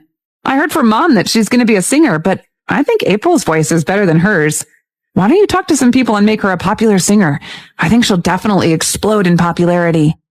April was shaking her head, but before she could decline Sylvia's kindness, Erin said, "No." "But why? A voice like hers will surely be popular. She's a good artist to invest in," protested Sylvia. Erin pursed his lips before replying, "Because she can only sing for me." Sylvia was speechless. It had only been a couple of hours since he met her again, and he's already acting so possessive. Don't tell me he's planning to bring April straight to bed tonight, Sylvia thought. April face-palmed. Never had she met anyone as thick-skinned as Erin. Didn't she just make things clear to him last week? He was acting as if she was his girlfriend. Just as the atmosphere was starting to feel a little tense, the waiter brought a plate of lobsters to their table. Sylvia hurriedly said, "Let's eat. They're known for their lobsters here." She handed a pair of gloves to April. April looked over at Erin and her eyes reflected hesitance. Sylvia explained, "My brother doesn't eat lobster. He thinks it's too much of a hassle." April lowered her head and started eating alongside Sylvia. As they worked through the pile, Sylvia laughed. "This reminds me, I was watching a variety show on TV recently. Big S was telling the other celebrities that she never deshells prawns for herself, and her husband always does it for her. We gotta find ourselves a man like that. Someone who will dote on their wife." "I watched that episode too," April replied. "Her husband is really sweet to her." Erin had been listening to the conversation without adding any input, but suddenly he picked up a pair of plastic gloves. Sylvia was stunned. "Brother, are you gonna go for the lobster?" Erin started peeling the lobsters clumsily without replying to his sister. As she watched his brute attempt, April couldn't help but to remind him, "They sliced the back of the lobster, so just peel along that slit." Erin followed her instructions and proceeded to put the peeled flesh into April's bowl. The two girls were looking at him in a daze, and he continued peeling the shellfish and piled on more lobsters onto April's bowl. "Didn't you guys say that prawns should be peeled by the men?" He glanced seductively at April. April's heart skipped a beat and the lobster in her own hands fell into the bowl. She realized that Sylvia was staring at them, but she couldn't help but blush a deep red. Her mouth gaped open and she didn't know what to say to both of them. Sylvia was in shock as well, and after a while, she slowly slid her bowl in front of her brother. "Brother, can you help me peel one too?" "No, peel them yourself," Erin said coldly as he continued working on the lobsters for April. Sylvia was flabbergasted. After all, she was the one who brought them together tonight. Her brother's attitude made her feel like she had just had a mouthful of dog food. April coaxed gently. "Come on, help Sylvia peel one too." She didn't notice that she was speaking in a gentle and loving manner, but Erin picked it up quickly. He felt pleased about himself. "You said you didn't like me, but yet you are speaking to me in such a sweet way. Damn, when women have a sexy voice, it will be the death of me.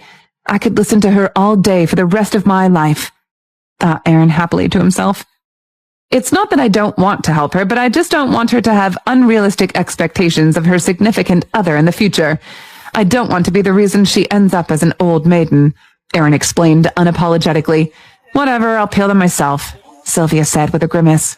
and she picked up a big lobster with resentment. April assessed the situation and started peeling a lobster for Sylvia. Aaron grinned to himself as he watched her fingers move nimbly. Wow, she's even buttering up her sister-in-law. Episode 74. As long as I'm in the driver's seat, you have to sit in the front. After finishing a plateful of prawns, Sylvia found herself unable to stand how her brother advertised his relationship with April.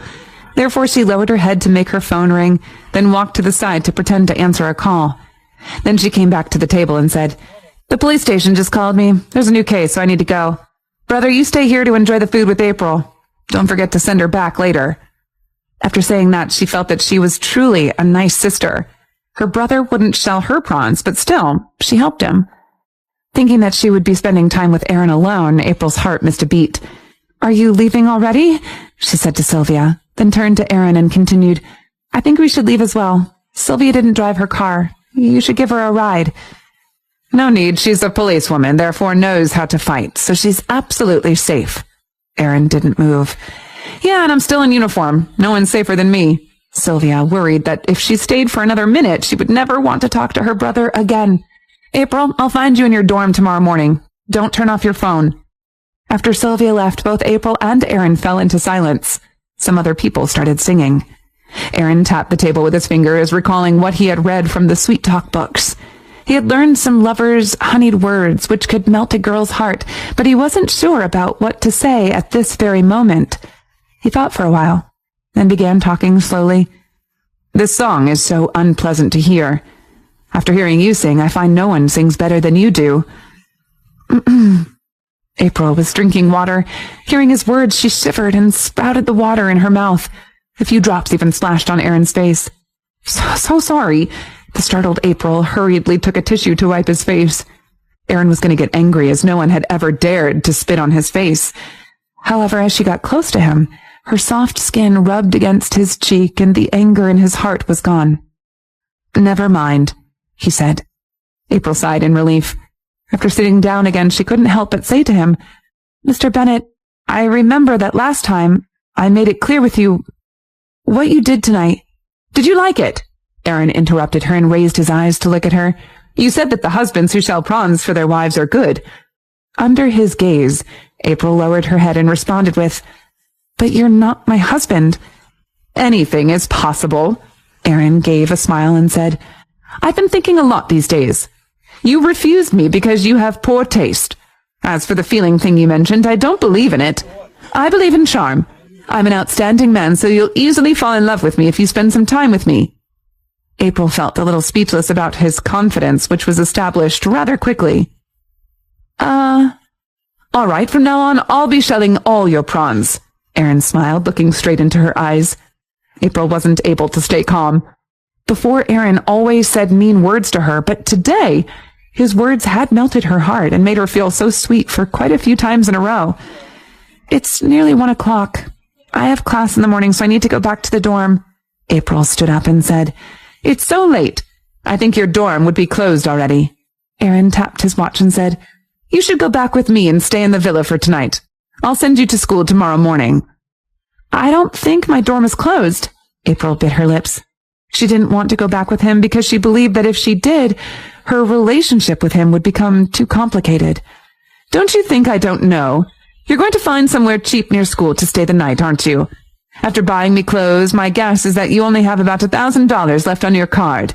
You can only afford a guest house." He frowned deeply. "Those places aren't safe for a young girl like you. Come on, you don't have anyone else you can go to, so come with me." April was a little surprised. It was almost as if he could read her mind.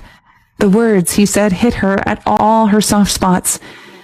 "Sister Emily misses you too," Aaron interrupted her thoughts. With Sister Emily's chubby, kind face on her mind, April finally nodded her head in agreement. On the way home, April opened the car door to the rear seat.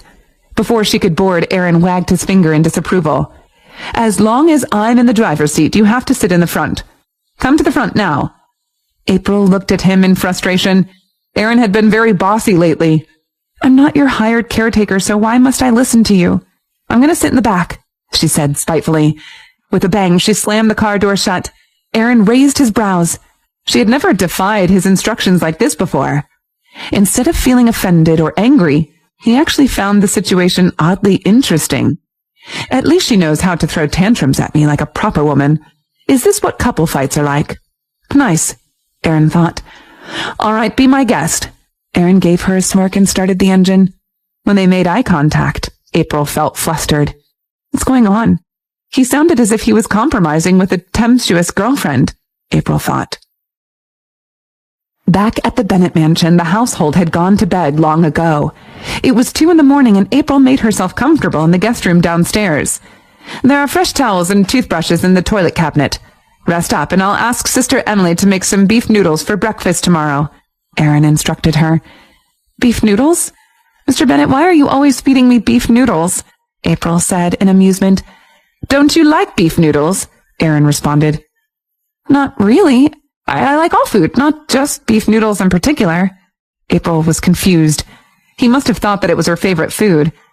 Aaron did a double take. He did notice that she wasn't a picky eater at meals.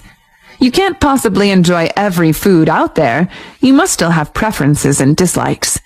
April laughed. When you have to worry about whether you'll have enough money for the next meal, then you gain appreciation of every meal that you get. April, did something happen before? Even Aaron could tell that she was speaking from experience. She had studied overseas and practiced guitar since young, so she must have been carefully brought up by her parents as someone's precious daughter. You told me previously that something happened to your family and caused your dad to end up in jail. Is that true? Yep, April answered briefly. She didn't want to bring up the past again. That's why you should keep your distance from me, Mr. Bennett. My father is in jail and hanging around me wouldn't be good for your reputation. You were born with a silver spoon and your father works for the government. There's no way your family would support our relationship.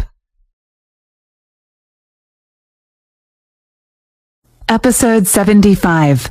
It seems that you want to marry me. Aaron pondered over her words, then said knowingly, I get it. You refused me not because you didn't like me, but because you were worried that my family wouldn't accept you. You're really thinking ahead. You even thought about whether my parents would accept you or not. It seems that you want to marry me. April was stunned. She realized that she needed to be extra careful when talking to Aaron, or a huge misunderstanding might happen at any time. That's not... I know. You are within good reason to have these worries. Aaron raised his hand, interrupted her, and then said, But I think we should be together first to see if we're right for each other. If we are, we can marry each other. I don't care about the family background of my other half. After all, as an excellent and capable man, I don't need my marriage to be helpful for my business. I can reach the top by myself, and my other half just needs to be happy every day. As for your parents, I'll be with you, not your parents. You don't need to feel shame because your father is in prison. Whether your father was framed or not, you're not him, and it'll be enough for you to be yourself. Mr. Bennett. His long speech silenced April. Her heart got hit hard. Ever since Kenneth Eisenberg went to prison, almost every person she knew had taken pleasure in her misfortune, or tried to hit her when she was down, or laughed and harmed her. She was a person hated by everyone. She was forced to hang her head in shame, and she was left with no other choice but to leave Rosewood City. In here, she carefully hid her past, and she didn't dare tell her friends anything. No one knew that she truly wished there could be someone who didn't care about her past. It surprised her that the first person she met who cared nothing about her past was Aaron, the proud man who often said mean words. All right, don't overthink it. Aaron looked at April, whose head was raised and her eyes sparkling under the light. Somehow, he felt pity for her. My father looks nice, but in private, he has also done things I cannot accept. However, he never took away my confidence. April nodded. She was touched that Aaron took his own father as an example. She guessed that no one was able to shake his super strong confidence. In the next breath, he continued in a different tone with his incomparable confidence, while reaching out a hand to rub her head. So don't think you're not good enough for me. If you like me, be brave and accept it. You don't need to hold yourself in. April didn't know what to say. Can't you make me feel touched for a little while longer? Just sleep.